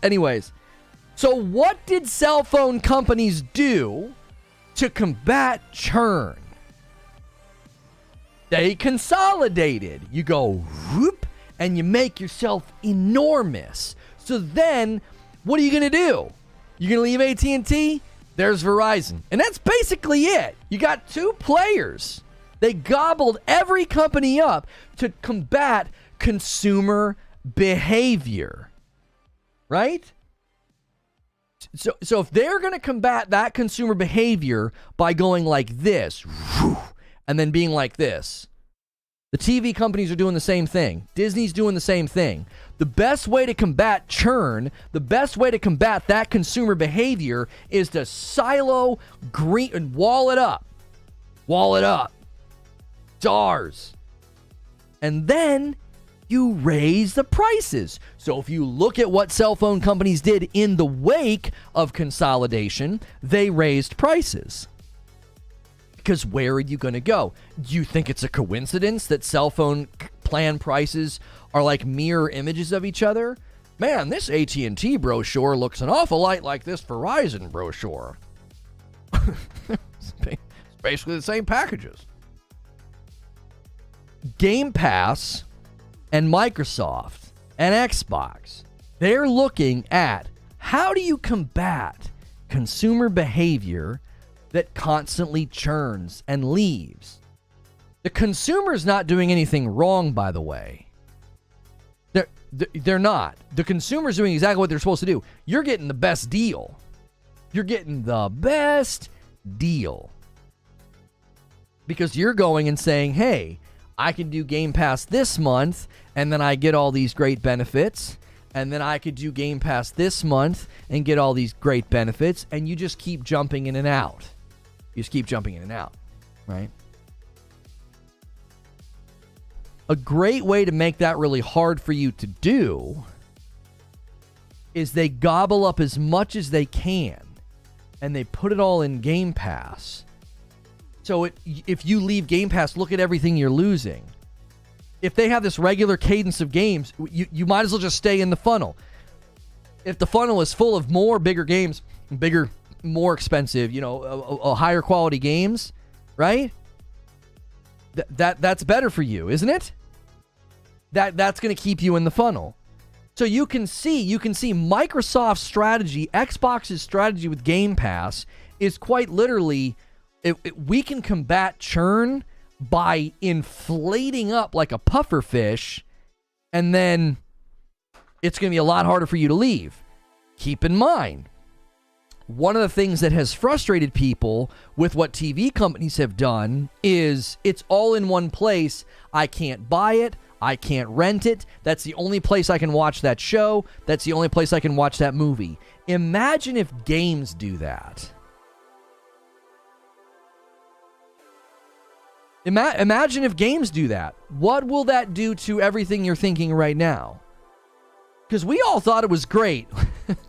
Isn't it funny? Isn't it funny how great we thought it was that like Netflix completely just lampooned Blockbuster? Remember Redbox too? Redbox was like, hey, we're a great alternative to Blockbuster. And then they just drown and they're gone. Everybody thought, oh, that's awesome, dude. Netflix is so great. We get so much stuff for like $8.99 a month. This is the best deal ever. Look how long it took for the entire landscape of television and movies to change. Look how long. PlayStation does it. Some of you guys come in here and you think, because you read a tweet or you saw some guy trying to slander me, you think I'm like anti-Xbox, anti-Microsoft. I'm just telling you, these are the trends.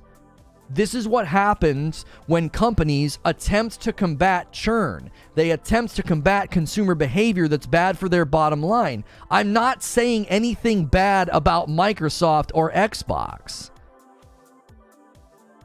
Netflix has been positive overall. What? You're thinking about Netflix. I'm not talking about Netflix. I'm saying Netflix entered the picture, completely disrupted how we consumed television shows and movies. And look at the impact it had on the market.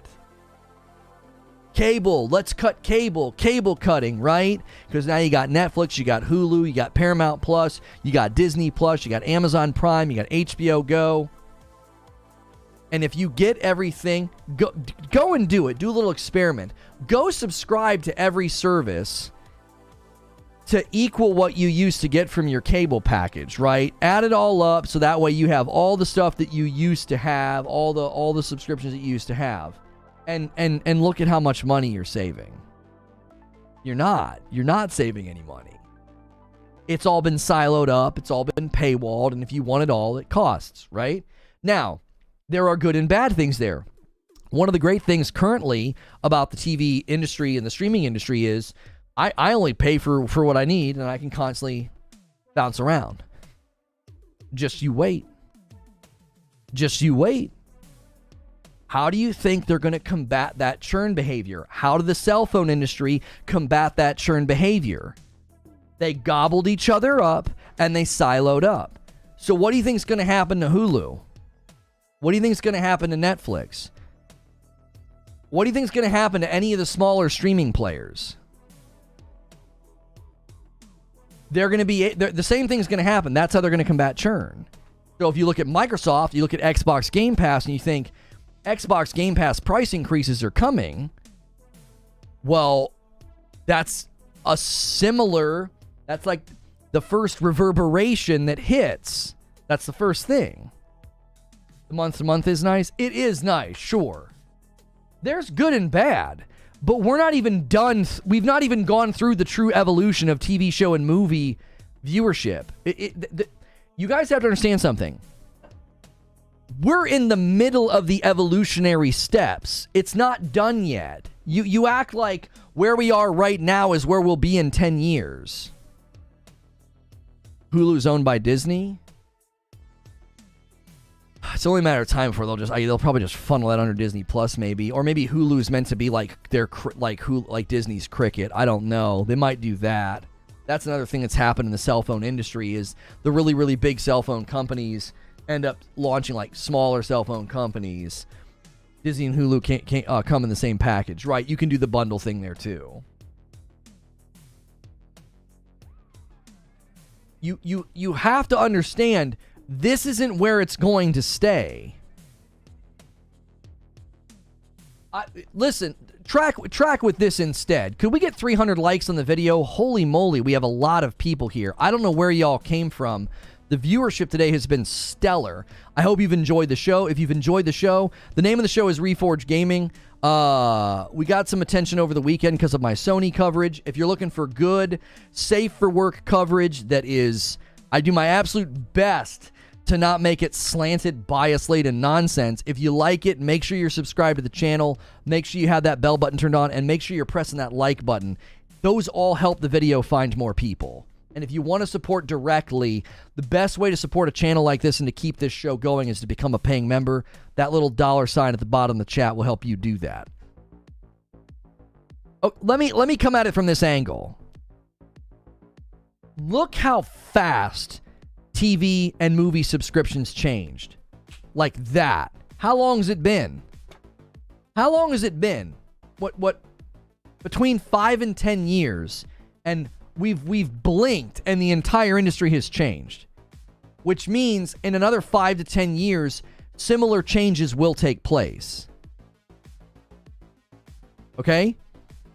So, let's look at the gaming world.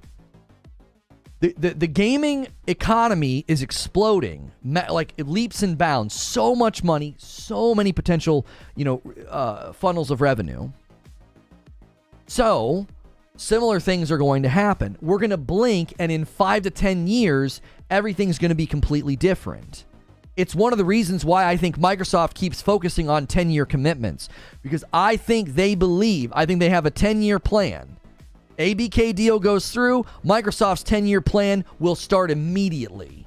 It'll be an immediate thing. Boom.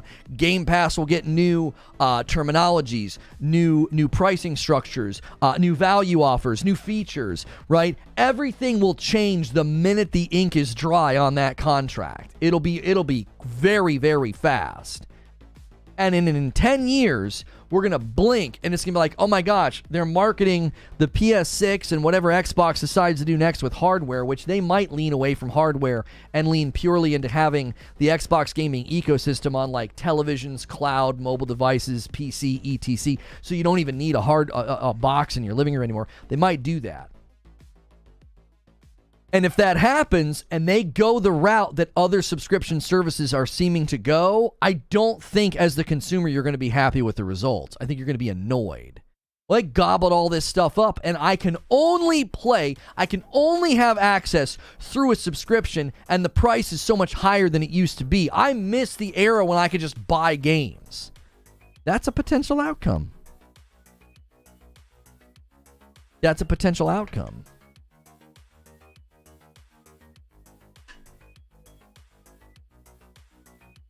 They already said they're working on the next console. Stop it. I said could. Some of you guys are so instinctively on the defense of Xbox, you take any contrary narrative to what you've been fed from other people as an attack. There's a possibility that Microsoft gets out of the hardware realm and purely goes to ecosystem only.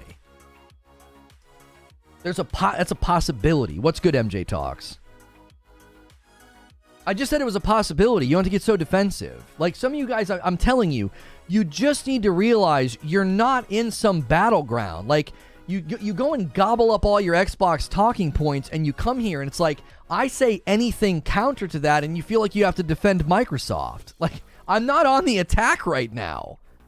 This has got to be one of the most neutral pieces of content I've ever made. And some of y'all are still in here just... Xbox is great. Like, settle down. I'm not attacking Xbox at all. Personally, I feel we are already on Xbox's last console. Where did they say they're working on their next console, by the way? I've not seen that. Someone like myself, I don't just play 3 to 5 games per year. I play a lot of different games all year long. So if they decide to bump the price up, I'm still winning in the end of value. Well, no, hang on, though. Hang on, Vig. It's valuable to you until it isn't. Right? That's true of pretty much every subservice. So I'm not saying that specific about Xbox. Like, every subservice that you sign up for is valuable until it isn't. Like, Paramount Plus, for me, it's great until I'm done with Strange New Worlds, and then I won't need it for a while. So you have to consider that with Game Pass. Like, if it evolves over the next 10 years, like, the value you're getting from it might completely and utterly change. Especially if they go the route of these games can't be bought anymore. These are ours. We can do with them what we want. You can only play them on our subscription.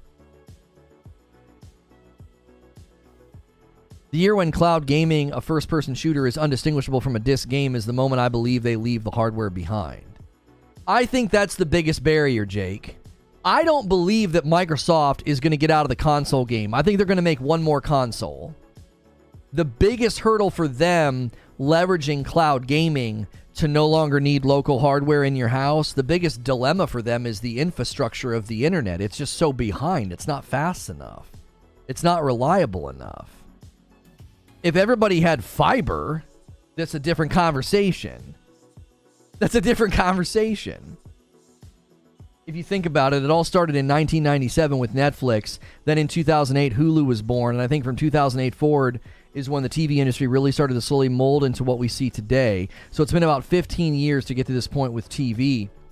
Now imagine why Xbox is throwing out 19-year deals. They know the industry will change in that time. That's exactly right, Immortal Turtle. Kill You with 25 months. Yolono, you the best. Thank you so much, Kill You. Welcome back.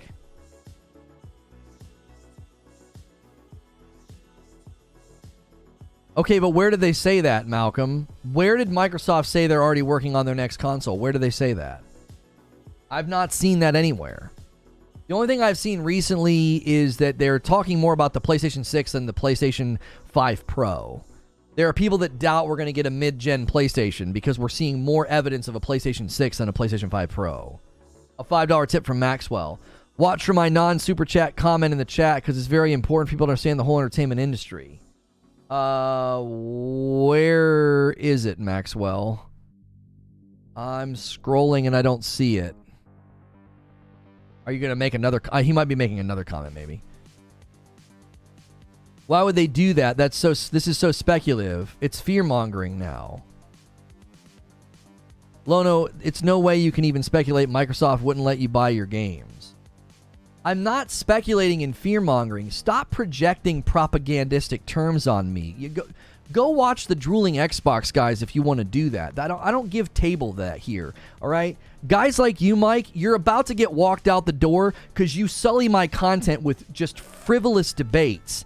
It is a possibility that if Microsoft owns big enough portions of the market, they would treat games the way that Disney and other really big companies are treating their content. That's not fear-mongering. It's a distinct possibility.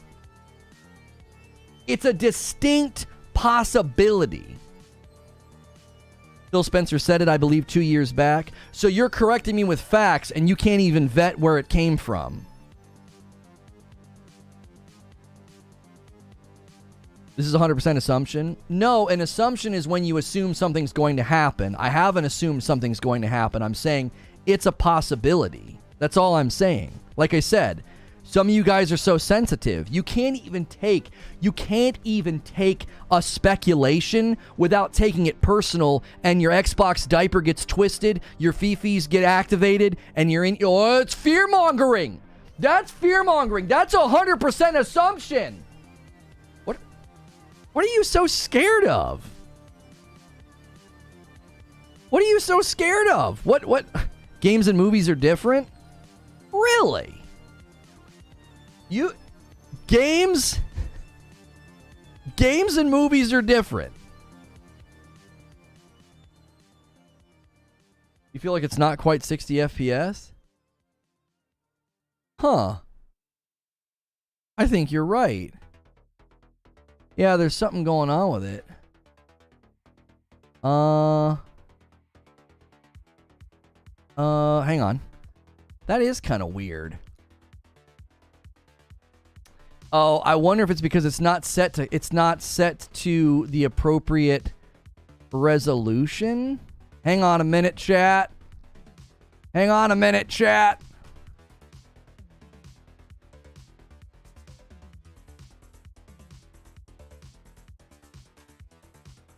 Yeah, I can't tell if that fixed it or not. Sorry.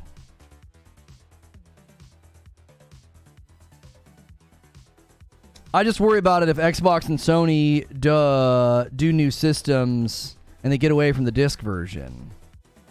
Okay, that fixed it. Okay, good. Are you scared Microsoft might do with one property the same thing they've done with the rest of their property? Yeah, that's the other thing you have to consider. Just listen to me.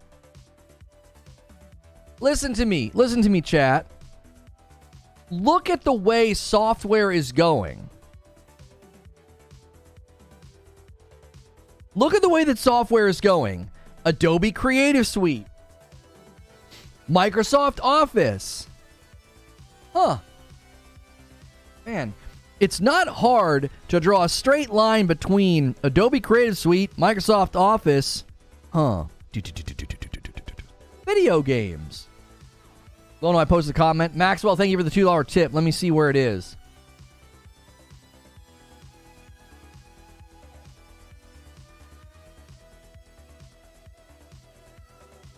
It's true. TV, okay, hang on. TV is going to consolidate even further. There's a strong rumor that the only reason why Discovery bought WB was because they plan to sell the whole company by 2026 to Comcast for a huge price. The reason why the WB keeps delaying DC content is so they can be very attractive by 2026 to sell. Interesting theory. Thank you. Like, I'm not fear-mongering. If you look at the way that Creative Suite is gone and Microsoft Office is gone, It's very clear that these companies love the idea of putting everything behind a subservice. They like that. Listen, you guys that defend Game Pass, you commonly talk about that. You're like, it's guaranteed money every month. It's high revenue every month. It's guaranteed. It's guaranteed. Well, a great way to guarantee it is to be like, this is the only way you can play this game. To Lono's point, Adobe is about to force their Acrobat customers to the cloud. Acrobat 2020 is the last planned non-sub version. It's happening. See, that's the point. Is I'm not trying to fearmonger. I'm saying, okay, guys, this is where things are going. This is where things are going. This is a really, really great way for companies to make money. If you're not fear-mongering, then why am I so scared, Lono? Checkmate. Well, think about it like this. We've talked about this recently with live service games. We've talked about it with live service games.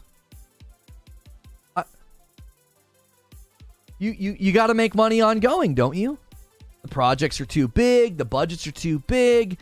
It makes perfectly good sense to lean into live service. Like, I have a video coming today where I react to somebody basically saying that they think the era of the live service game is over.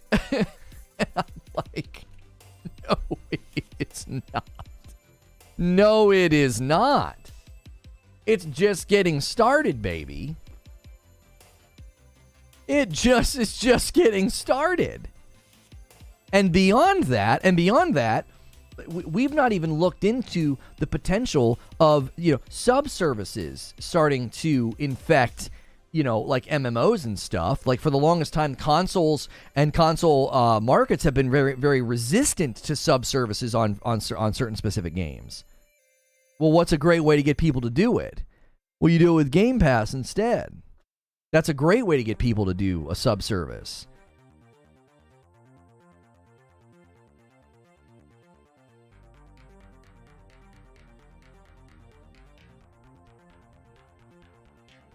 Okay, Malcolm Flex, a hit dog barks. When you said that, I responded to 2 other comments after, and then I talked about people overreacting and getting defensive of Xbox. You're still talking about it minutes later. A hit dog barks.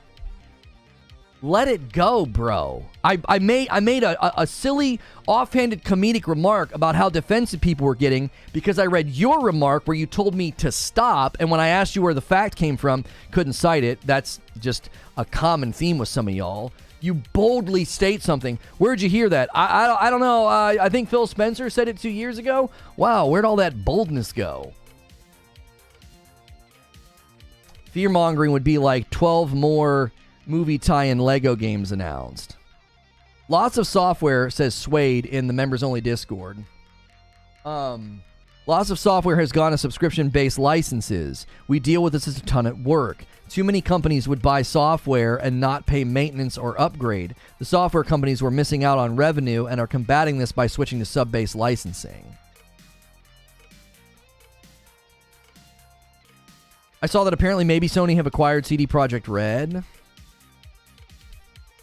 You just cited it? Where? I asked you, and you said maybe 2 years ago. Buddy, I'm not reading everything you type. VGC stated that he said they're not leaving the console space. This was even before the series dropped. They've constantly said they're not leaving the space, yet somehow people assume different. I'm not... You guys need to look up the definitions of words. I'm not assuming anything. I speculated that it might happen. The problem is like, I throw out speculation, and you're like, oh, shut up, bro. They said they're never leaving the console market before the Series X and S dropped. Okay, and business plans don't change? They said that before the Series X and the Series S dropped. Okay, business plans could change. The hardware funnels have been constrained and choked. They may have suddenly changed their ideas about what they wanted to do. There was literal plans for a Nintendo Switch that got scrapped. So you can't go to like old interviews and be like, well, they said this, so your speculation it's not an assumption. That's the other thing, you're miscategorizing it. I just made an offhanded speculation that Microsoft might get out of the hardware thing. And here we are again, 20 minutes dealing with you because you can't let it go. $10 from East Coast Overlord. Xbox guys, Microsoft's not your friend. Take it from a PC guy. Office is a scam. According to leaks, Microsoft is trying to find a way to make Windows a subservice. Read the wording again. Leaving the space is pretty wide. Keep pressing that issue. I didn't press the issue. I made an offhanded remark. I didn't press the issue at all. You know what? No. Done with you. Done with you. You're sullying my content. As soon as somebody hits that limit of not letting something go, I'm walking them. I'm tired of it. I spent 45 minutes the other day with people that do this. You won't let something go, and you keep dragging me back to it. You're done.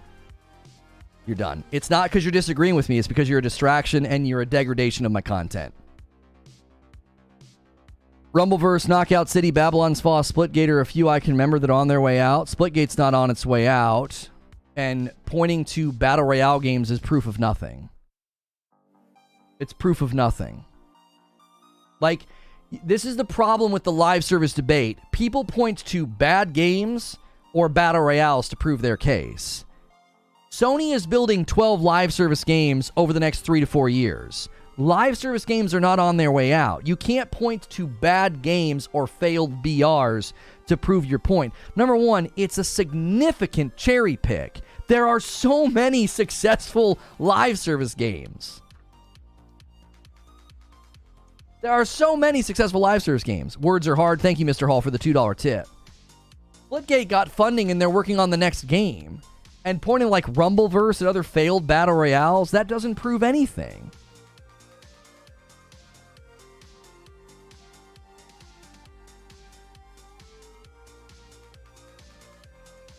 Splitgate game development is ending, which is not proof of anything. Like, I don't understand what we're doing right now. Are we just stating things that don't connect logically to the claim? Live service games are on their way out. How are you going to prove that? Here's a couple failed BRs and Splitgate's ending development. I don't understand. How are those related? Yo, YouTube lurker with 20 gifted members. That is a big one. Taking us to 56 on the day. Did it edit it? It edited it. I can't read all 20. Guys, check chat. You may have gotten gifted a membership.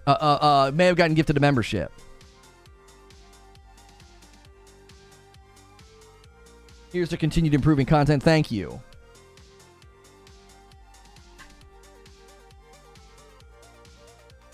Like, pointing to failed live service games doesn't substantiate the claim that live service games are on their way out. Should we talk about video games are on their way out? Is that how we're going to argue now? Is that how we're going to argue? Guys, video games are on their way out. Why? Well, look at all the failed video games. Well, Lona, you can't argue that because there's plenty of successful video games. The same rule applies to live service games. You can't argue that live service games are on their way out and point to a bunch of failed games. There are tons of other successful live service games that are still kicking like a ninja and more on the way. You mentioned jelly subscriptions earlier, and it reminded me of a funny story. You remember Royal Jelly? Was that when I was doing my own radio show? I realized that the other day. I was like ready for entertainment before I even knew it could be a job. I had a radio in my room where you could record the radio on a cassette, and it had a microphone, and you could flip between the radio and the microphone, and I was like my own DJ. I would like record songs, and I'd be like, yep, coming up next, we got a great hit from so-and-so. Boom. I like bounce between the two. I'm saying it's incredibly hard for a new IP to survive. Okay, but that has nothing to do with me saying that live service games are not on their way out. That I would never disagree with what you're saying, Vig. It's really hard for new IPs to survive. Yep. Yeah, That's why people dial in the same franchises. That's why remakes happen. That's why companies are trying to use nostalgia. 100%. I don't disagree with that in the least bit. That has zero logical relationship to live service games being on the way out. Live service works only for the most popular games. There can only be a few that win. Player numbers only can fill a certain amount of games. I mean, it's kind of like that with battle royales, and people kept saying that, but amazingly enough, more space seemed to be made every time a battle royale came out. Now, I think that market hit saturation. I just don't know about live service because the gaming community is so big. The gaming community is so big, there's always somebody for a game type. There's always somebody for that type of game. Moms, dads, kids, college students, you name it. I think people think too simplistically about live service. They played a couple of bad ones or seen a couple of bad ones launch and are like, yeah, live service games are dead. New IPs as live services is hard. Established live services are kicking. Right, and that'll be the true test is when Sony tries to launch its live service games, what's it going to do? Is it going to try to attach them to existing franchises? Brand new IPs? I don't know. I think live service is still in its infancy. Like, it's always interesting to me in the technological realm, in the gaming world, how immediately dismissive people are of certain things. There's no way Game Pass will change, Lono. What? It's what? Do you know what world we're in? We're in the gaming world. We're in the tech world. Things change at a breakneck speed. Now, live service games are dead. Why? Because for the last 5 or 6 years, a bunch of people have tried to do live service and failed? What about all the other people that have been successful? Oh, and established live services are kicking? Really? Apex was not an established franchise. Fortnite was not an established franchise. No Man's Sky was not an established live service game. It wasn't even known as a live service game. They broke in. They broke into the market. Fortnite broke in. Apex broke in. What do you mean? You don't need to be an established game to survive and become live service. That's demonstrably false. There are games that have done it. What the frick was Fortnite 7 years ago? It was nothing. It was nothing. Apex Legends was nothing. There was no Apex. This environment moves so fast, acting as if there's no live service is done. No, there's no way Game Pass will ever change. Huh? They entered in infancy? They entered the Battle Royale scene in infancy, but live service as a concept was alive and well at that point in time. Tons of games were trying to do it. Anthem tried to do it. Division tried to do it. It had been going on for a while. People had been attempting to do it. 7 years ago, the market wasn't saturated. That has no bearing on what we're talking about. If we're going to attempt to say some of the things I've seen claimed today, I don't feel like we're paying attention. That Game Pass will never change. Game Pass will not go the way that television subscription services have gone. What do you mean? These things change so quickly. Over the next 10 years, all this stuff's going to change. Live service games are on their way out. What are you talking about? The next wave of gaming trend is live service. That's the trend that's coming. Now, yes, a ton of games aren't going to make it. It's like watching those turtles try to get to the water, right? It's like those little baby turtles. Everybody's going to be trying to get into the deep oceans of our pockets, and some of them are going to get picked up and killed. A ton of live service games aren't going to make it, but I think a lot will. I think a lot will. Because, and I'll tell you why, I think people play games differently. This is so linked to the Game Pass discussion. It's so linked to it. Think about it. The way that we treat video games now is light years different than the way we treated them 10 years ago. It's not the same at all. We treat gaming as this daily we're just drenched in it hobby. Think about the way you interact with games now compared to the way that you interacted with games 10 years ago. And then go 10 years further back. Just think about how fast it all changed. It went from something that like you might do a couple of nights a week or on the weekends with your buds to I do this every single day. I spend way more money on it than I used to. Like, that happened. Why? Because of the types of games, the delivery of games, the way games are treated, the way games are marketed. And Game Pass, subscribing to get games, creating like a Netflix gaming effect, it will affect the way that people view games. People view live service games that way now too. It's like you're resistant to it. You don't like it, and yet that's how people play. Live service isn't in its infancy just because Papa Sony's behind the curve getting to it. I never said that.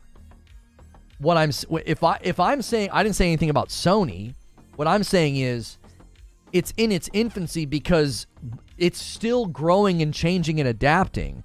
Proof positive would be Diablo 4. Yeah, we don't even use discs anymore, a lot of us.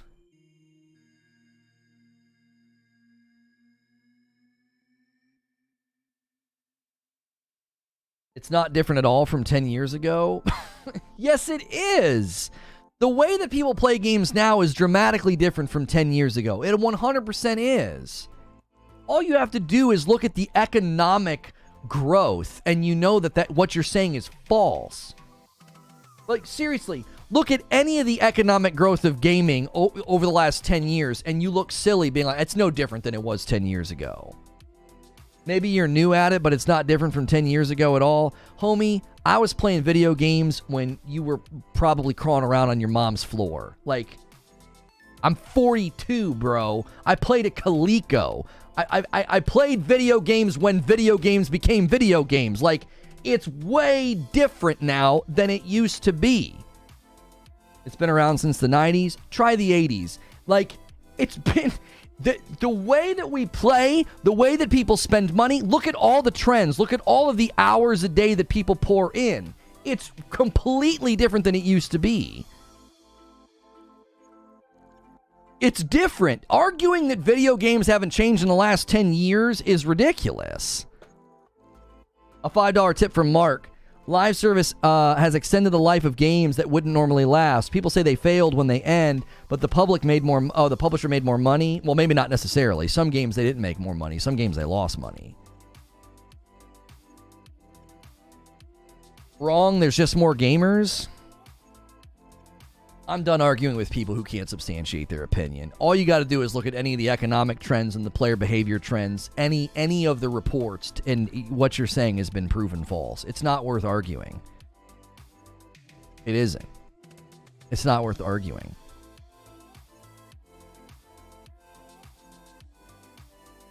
No micros 10 years ago? Yeah, the way that games are monetized, the microtransactions, the size and scope of games, the amount of hours people pour into an individual title, it's all completely and utterly different because you couldn't even play a lot of the games that came out 10 years ago. You couldn't play them the way that you play games right now. Like, compare the number of hours that you can sink into like Legend of Zelda Breath of the Wild and like Assassin's Creed Valhalla or Assassin's Creed Odyssey. Some of the bigger, more like open world games. Compare that to games that came out 10 years ago. Like, the number of hours that people pour in, the trends are completely different because it's more of a hobby. That's why I don't think you can look at live service and be like, yeah, live service is on its way out. They're just getting to the point where they understand live service. Not only that, they're just getting to the point where technology can empower them to keep up with player behavior and player consuming patterns. Like the way that people consume games, it's like you can't even keep up. They'll spend 3 years developing an expansion for you, and you're done with it in a week. That's incredibly hard to keep up with.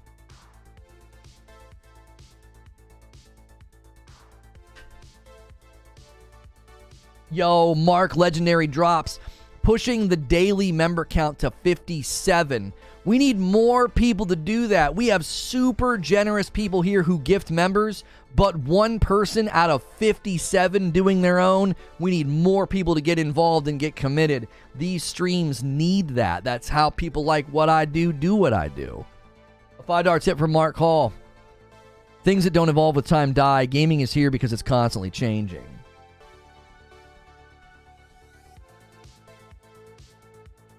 The U.S. quarter would like a word. Tech is just how now making the process possible again. Oh, yeah, well, like microtransactions, you know, yeah, arcades were definitely set up to, like, drain your money for sure. Arcade games were so hard. That's how they got your money. You died a lot. Is he really trying to say that video games haven't changed in the last 10 years? Couch co-op versus online, live service, loot boxes. That's what I mean. If you look at player behaviors and player behavior and player spending habits, it's completely and utterly different than what it used to be. That's the point, right? Like, I'm trying to tell people, I am not anti-Microsoft or anti-Game Pass. I'm looking at Game Pass and I'm thinking, what will the effect that this have? What effect will this have on the hive mind of players? How will this change the way that people view video games and the way that they consume video games? It will become more disposable. It'll be devalued in the consumer's eyes because, well, I don't buy games anymore. The games that I get are in this giant subscription funnel. And if they slowly boil that frog, then no one thinks about it. It's like, oh yeah, this is just how we consume games. I want you to think right now. Go interact with, like when I interact with my nephews. Go interact with 13-year-olds and down. And just press in a little bit. How often do you buy games? What do you buy a game? What? What do you mean? I play Fortnite. I play Call of Duty. I play Apex. I play games on Game Pass. No, thank you. The younger who wants to talk to kids? The younger generation is already behaving differently than we do. Like, they're already treating games differently than we do. They're already being conditioned to think differently as a consumer. So that'll have an effect on what's created because supply responds to demand. So if demand changes and shifts, if player expectations change and shift, then what's offered will also change and shift. I'm 43, I still love gaming. If they get away from disc gaming, it's not the same. Fans still love disc games like I do. Oh yeah, those of you that are still trying to hold on to disc gaming instead of digital, I feel bad for you. I gave up. I just gave in. I was like, it's just so much easier to subscribe. When people argue that video games haven't changed, that's like saying automobiles haven't changed since the 20s, says Von Raz. It has 4 wheels and a steering wheel. It's the same. Come on, the whole infrastructure's changed. That's what I'm saying. You're always on this weird point of view that Xbox doesn't pay something reasonable to companies to put games on Game Pass. I just didn't say anything about that. I didn't say anything about that. What are you talking about? Subscribers still buy games? No, according to the reports, Microsoft reported to the CMA that Xbox has had a cannibalistic effect on game sales. The presence of Xbox has made sales go down. That's from Xbox. That's from Microsoft's own reporting. I'm not slamming them. Like I said, you guys get so defensive. These are just facts. Like, think about it like this. Having access to Disney Plus has dramatically decreased how many Marvel movies I buy. Are you kidding me? Are you saying that Disney Plus is...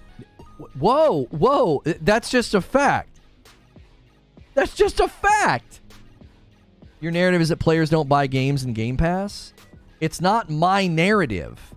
That's not my narrative. That's a fact. I'm quoting a fact to you. I know it's hard to hear facts when you're used to the drivel that you get from the pro Xbox guys. I'm just giving you facts. Microsoft literally said this. It's not a narrative. It's not a narrative. I'm quoting the documents to you. I'm quoting their own statements to you. It's not me spinning some narrative. It's also not me being anti-Microsoft. What I'm saying is the presence of Fortnite, the presence of like battle royale games that are free, the presence of subscription funnels that give you so many games is changing the way that gamers view games. That's all I'm saying. That's all I'm saying. That's not a slam. That's not anti-Xbox. People are looking at games differently now. Xbox users don't buy games isn't entirely accurate, but I've not said that. I've not said Xbox users don't buy games. All I was trying to paint the picture was when you can get access to games the way that we can right now, it will change consumer expectations. Because people right now have come in, I say it, you say it, we all say it. When a new game comes out, what do we say? Is it on Game Pass? I literally have people come in and they say, yeah, Game Pass game, baby. Day one Game Pass, baby. Playing that day one on Game Pass. Well, okay, that's not a slam. Isn't that a great value? You know, it's funny. It's supposed to be a big value to celebrate that you don't have to buy these games. Play it day one on Game Pass. And when I point that out, and I point out that that's changing player expectations and that's changing consumer behavior, I'm slamming Xbox. I'm not slamming Xbox. These are just things that are happening. Also, look at what Spotify did to music. Right. Subscription services change the way that you interact with the items on the subscription service.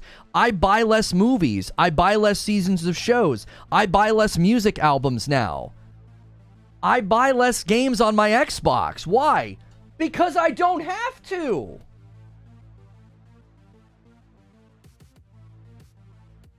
I don't have to. Spotify changed the way that I engage with music. Netflix and Disney Plus and all these subservices. It's changed the way that I interact with TV shows and movies. Game Pass has changed the way that I interact with the Xbox ecosystem. I buy way less games on my Xbox than I used to. Homie, if I booted up my Xbox right now and I showed you my collection of games, because I'm more primarily an Xbox gamer historically. I got into the console market with 360. I got out of the console market PC, came back to the console market with the Xbox 360. And if I boot up my Xbox, one of the great values that Microsoft gives me is backwards compatibility. I could show you all the games I own. And you know what's funny? If you compare the number of games I bought in that era of the Xbox ecosystem to the number of games I've bought now, it is dramatically different. It's night and day. That's not me slamming Xbox. That's just a fact. It's just a fact.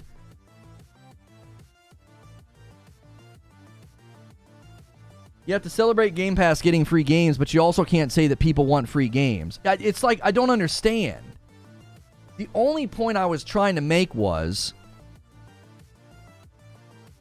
live service games and subscription funnels and free games and ongoing games and sub models. This is changing the way that consumers view video games. It just is. You speak as if purchasing games and thereby supporting the industry is some sort of morally, ethically superior position. No, I haven't said that at all today, Zubair. I haven't even indicated that it's better or morally superior. The premise has simply been people treat games differently now. How am I supporting this premise?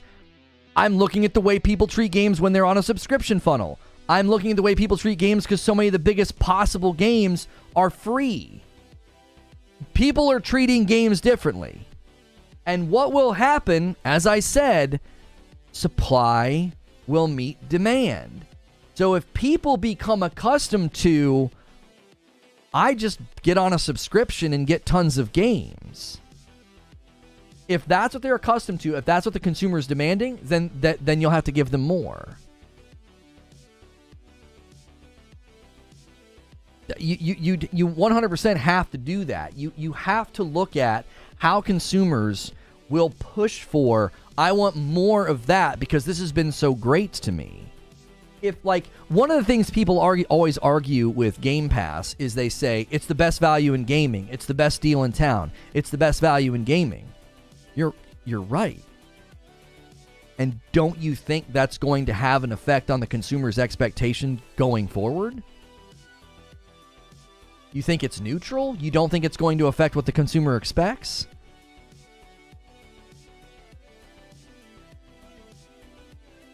I feel like we have seen what could happen with live service with MMOs.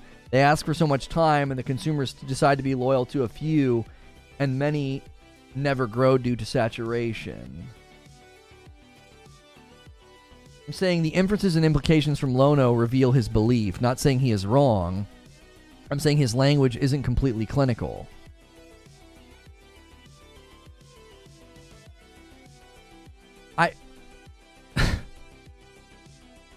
Right, but the frustration I'm having, Zubair, is you're attempting to force me to say something that I'm not saying.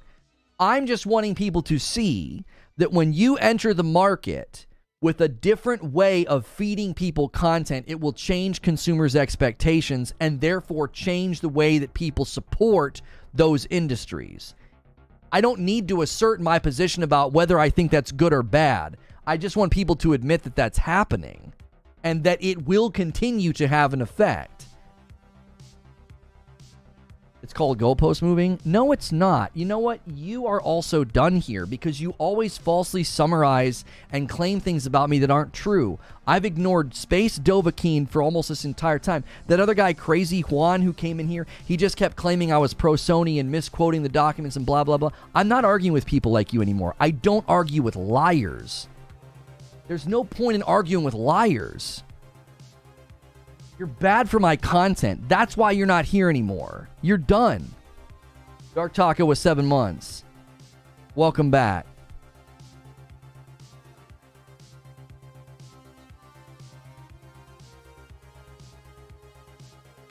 Xbox gamers don't buy less games outside of Game Pass. They buy less games when the game is on Game Pass. Right. No, it wasn't. No. It was Space Dovahkiin. I'm just tired of him. He's just a freaking liar. I hate calling names, but he's a liar. He's been in here for day after day just constantly lying about me and my content. He always falsely summarizes what I'm saying. He doesn't argue in good faith. Like, you're better off going and supporting the guys who also lie and don't argue in good faith. Just go watch them. Jiminy Christmas. You're not welcome here. Debate me. Stop attacking me. That's not the same. The most successful game of all time is Fortnite, a live service battle royale. I don't think it's the most successful game of all time, but you could say one of the most successful games in the last, 7 or 8 years is a live service battle royale. He was gifted? Yeah. He was almost assuredly a gifted. If he was paying for his membership every month, I don't care. You can't pay money to insult me. There's been multiple stats that say people who are on Game Pass buy more games than if they didn't have Game Pass. That's a misrepresentation of what was stated. No, you know what? Is the next thing done?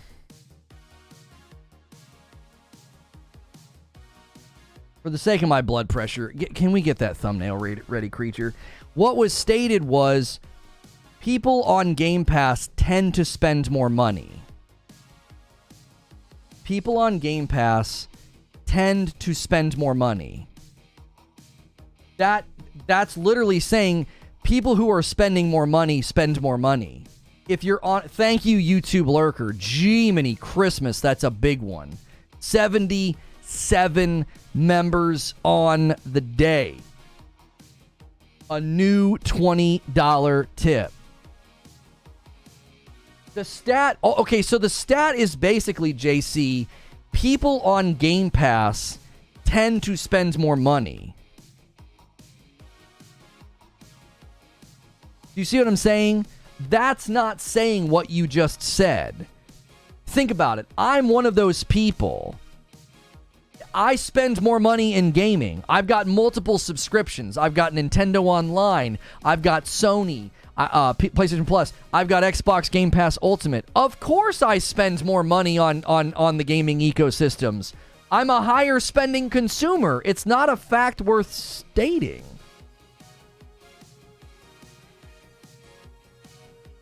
People are willing to pay one time or willing to spend again is the stat. Daniel says, I appreciate you and your show. I know it's been a long time. It's been a time, good and bad. Just keep your head up, mate. Stay strong. I appreciate that. Greetings from Finland. I usually listen via Spotify. Keep up the good work. Thank you. Like, yes, Microsoft stated that, but Microsoft also confirmed in a report to the CMA that the existence of Game Pass has had a cannibalistic effect on sales. They're selling less games. And then Digital Foundry speculated, based on the sales reports that they were looking at, there has been an 80% reduction in sales. Now, their thing was pure speculation, but their speculation was there has been a marked decline in game sales because of Game Pass. That's not a slam. It's a reality. It's a reality. When you give people the option to not buy games for a $10 a month subscription, or some people were doing it for like $1, why is that shocking or controversial to say they're selling less games? Because they created and fostered an ecosystem of you don't have to buy games. Those who subscribed also spend 50% more on the games they play, in-game purchases and add-ons. JC, yes, that's not an impressive stat, because free-to-play mobile stats prove that if you give people easy access, free access, they did a study on mobile games. And the study on mobile games was they compared a game that cost 99 cents and a game that cost nothing. And the game that cost nothing had a dramatic increase in spending because it was free, right? So if you look at Game Pass having that effect on games that have monetizations and add-ons, yes, that's not surprising. That has nothing to do with what we're talking about. Hey, I got into this game for free on Game Pass. I'm going to spend more money, right? That's not proving anything. That's not disproving the facts that, like, the cannibalistic effect on game sales is a reality. I'm not misrepresenting that. I'm not misquoting that. I'm not being dishonest. That fact from that document is so unsettling to people. Why? Because Phil Spencer said the opposite of that in, like, what was it, 2018? Where he was like, oh yeah, more people buy games because of word of mouth. Well, yeah, 5 years have gone by, and that's not been the case. Even a really pro-Xbox guy, Doc Dark, admitted that that's contrary to what was originally stated. Even he looked at the document, and he said, that's not really what they stated. They made it sound like if you're on Game Pass, your game's going to sell more.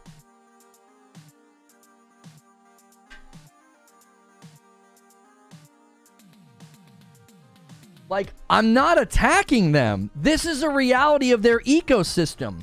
It's really telling that people are so insecure about that reality that they get defensive and angry. It's like, I do a stream on Xbox Game Pass, potential price increase. They're going to need to increase the cadence of games. The ABK deal is wound up in this. This ecosystem is going to have an effect on the way people view the way that they consume games, especially if Microsoft can land the ABK deal and have that increased cadence of games. So more games are coming out more often, making the actual Game Pass value go up and making it more sticky because you're not going to want to leave. I've even put out ideas on how they could foster an ecosystem of purchase, because if they let you get into games early because they're giving a game discount, and then they give you the game a week early and you get into that game early, now you want to be on Game Pass, even those who don't like Game Pass, because they like purchasing games. And I say all that, and I talk about the realities of the ecosystem and how it's going to change and how players are behaving differently and treating games differently. And what I'm told is, none of that's true, man. None of that's true. None of my content today has been anti-Xbox or anti-Microsoft. It's incredibly telling that just stating basic facts about Game Pass provokes defense and provokes this weird tribalistic response. It's bizarre to me. It's like nothing I said today was unkind or hateful or slanderous or wrong or against Microsoft or Xbox. I haven't done that at all. And yet here we are again in the witching hour of the stream, and you're in here just dragging the content into the gutter of inane, pointless debates about that's not true or Xbox is great or whatever it is that you're saying. There's nothing wrong with conceding that Microsoft is having an impact on their own market and ecosystem with their choices. There's nothing wrong with conceding that. That's not me slamming them or taking cheap shots. Lono's always neutral and has been more so today, yet people are still losing their minds. That's what I mean. Like, I feel like all of my observations today were totally fair. Have you ever thought of a rapping career? No.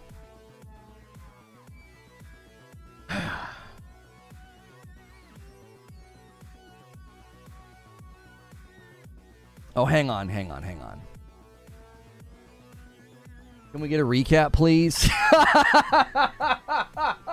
Can we get a recap? I'll give you a recap. Listen, if you just tuned in for the first time or you enjoyed today, make sure you're smashing like. Make sure you consider becoming a member or gifting members. That helps us do what we do. That helps us, do these streams and keep things going. It's literally how I basically make a living, right? We don't do ads. You'll notice I haven't been running ads. I've not been disrupting the show, right? Like, I've not been doing that. We live off of the generosity of people who gift members. We really, really, truly do. So consider doing that. Can't argue with zealots. You don't have to defend yourself for facts. Thank you, Mark, with a $5 tip. I appreciate that. It basically comes down to Lono. This is terrible for the market, the consumer. We don't care as long as we are reaping the benefits, and that's exactly how it will remain regardless of how bad it gets. I didn't even necessarily say this is terrible for the market. I said this could be bad for the market. It could. You could argue that a subservice war between... Oh my gosh. I just recorded a 2.5 hour video for you, creature. That show open's getting longer and longer, guys. It's getting longer and longer. I've been recording since the opening monologue. Oh, golly. Anyway.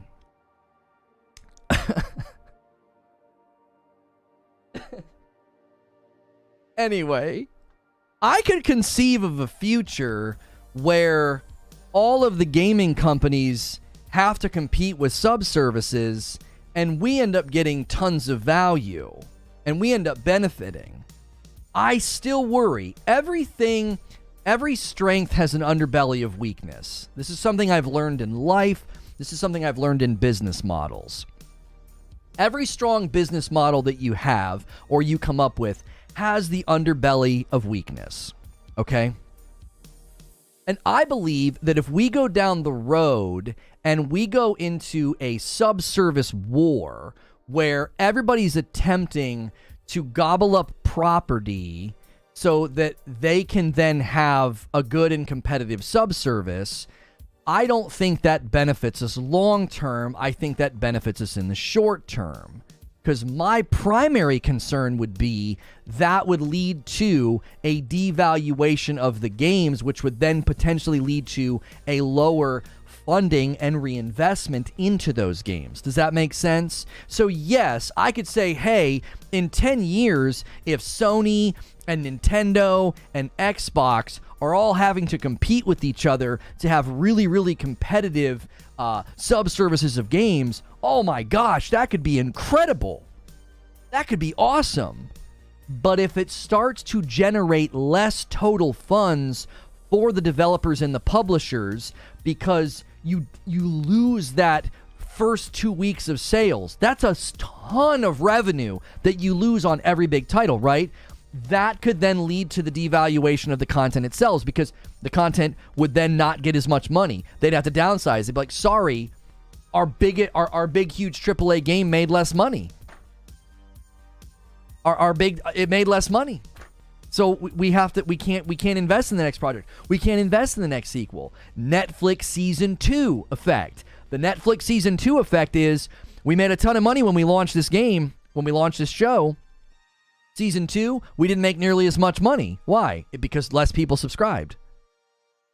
And so that's been the death of shows on Netflix. Same thing could happen to games. So sure, on the surface, we could be like, this is awesome, man. By the way, we need 23 more members, and I will owe you guys for 100 members. I'll owe you 20, and you have about 9 minutes to do that. You have about 9 minutes to push that number. Let me give you just a glimpse at where we are on the member count.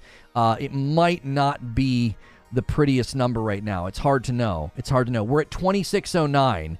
You're officially about 400 members away from the Just Dance stream. You're going to go up and down all throughout this week. But if we keep pushing, we'll maintain, the 2,500, and we'll always be within grasp of Just Dance. That's our next big milestone, is 3,000 members.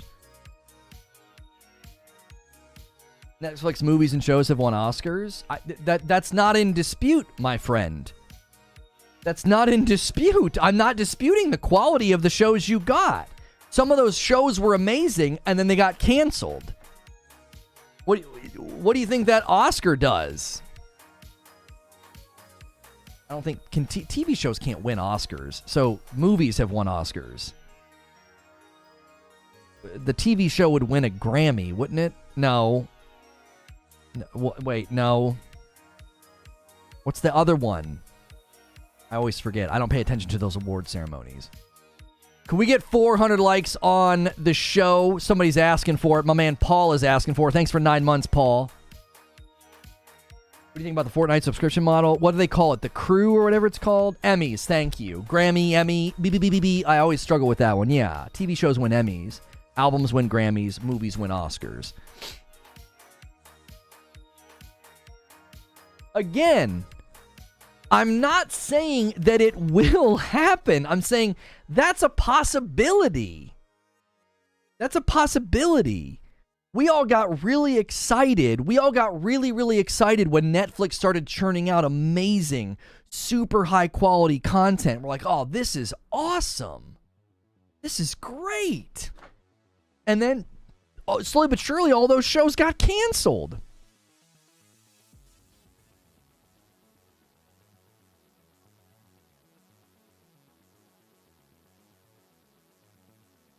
That's all I'm saying. Like, I just think we need to get to a place, and I'm going to just start banning people like I did today. There were a couple people where they lack the ability to have a discussion. They just come in and they take swipes at me, and I'm just going to start banning them. You're unworthy of engagement. You drag the content into the gutter. And I feel like today's show was way better because I didn't give him any quarter. The one guy I could tell he was a brand new person, probably on a brand new account, and he just kept telling me I was misrepresenting and I was just running with pro Sony headlines. You're not worth engaging with. You're just an insult-slinging moron. Bye. Like, I'm not doing it. You don't get to. Epic and Steam, for instance. I'm not sure what you mean by Epic and Steam.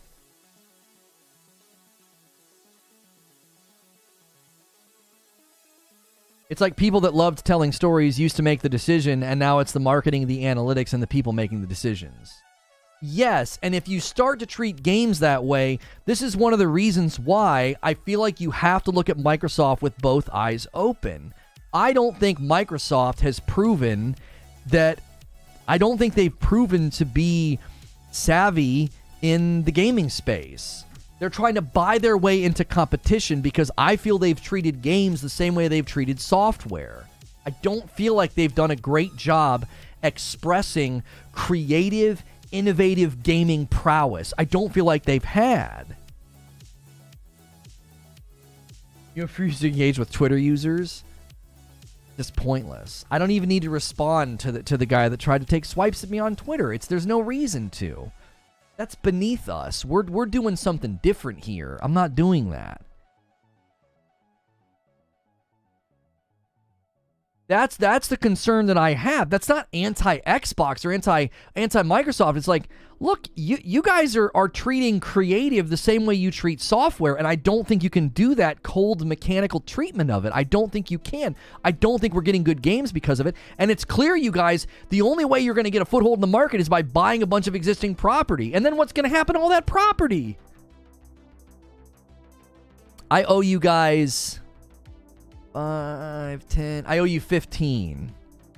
I'd owe you 20 if we get 23 more. You guys officially have 4 minutes. You have 4 minutes to get 23 more members, and I would owe you 20. Right now, I owe you 15. If you guys want to scramble here at the end, if you want to scramble, a bunch of singles would do it. A bunch of singles would do it. You don't have to gift big bombs. Don't let YouTube lurkers scare you off. He went a little crazy today. Agreed 100% on Microsoft. I'm just worried the games will become like potato chips and Game Pass is the bag. The formula that works for software will never work in games. Never. You start early today. There was a time change here in the States.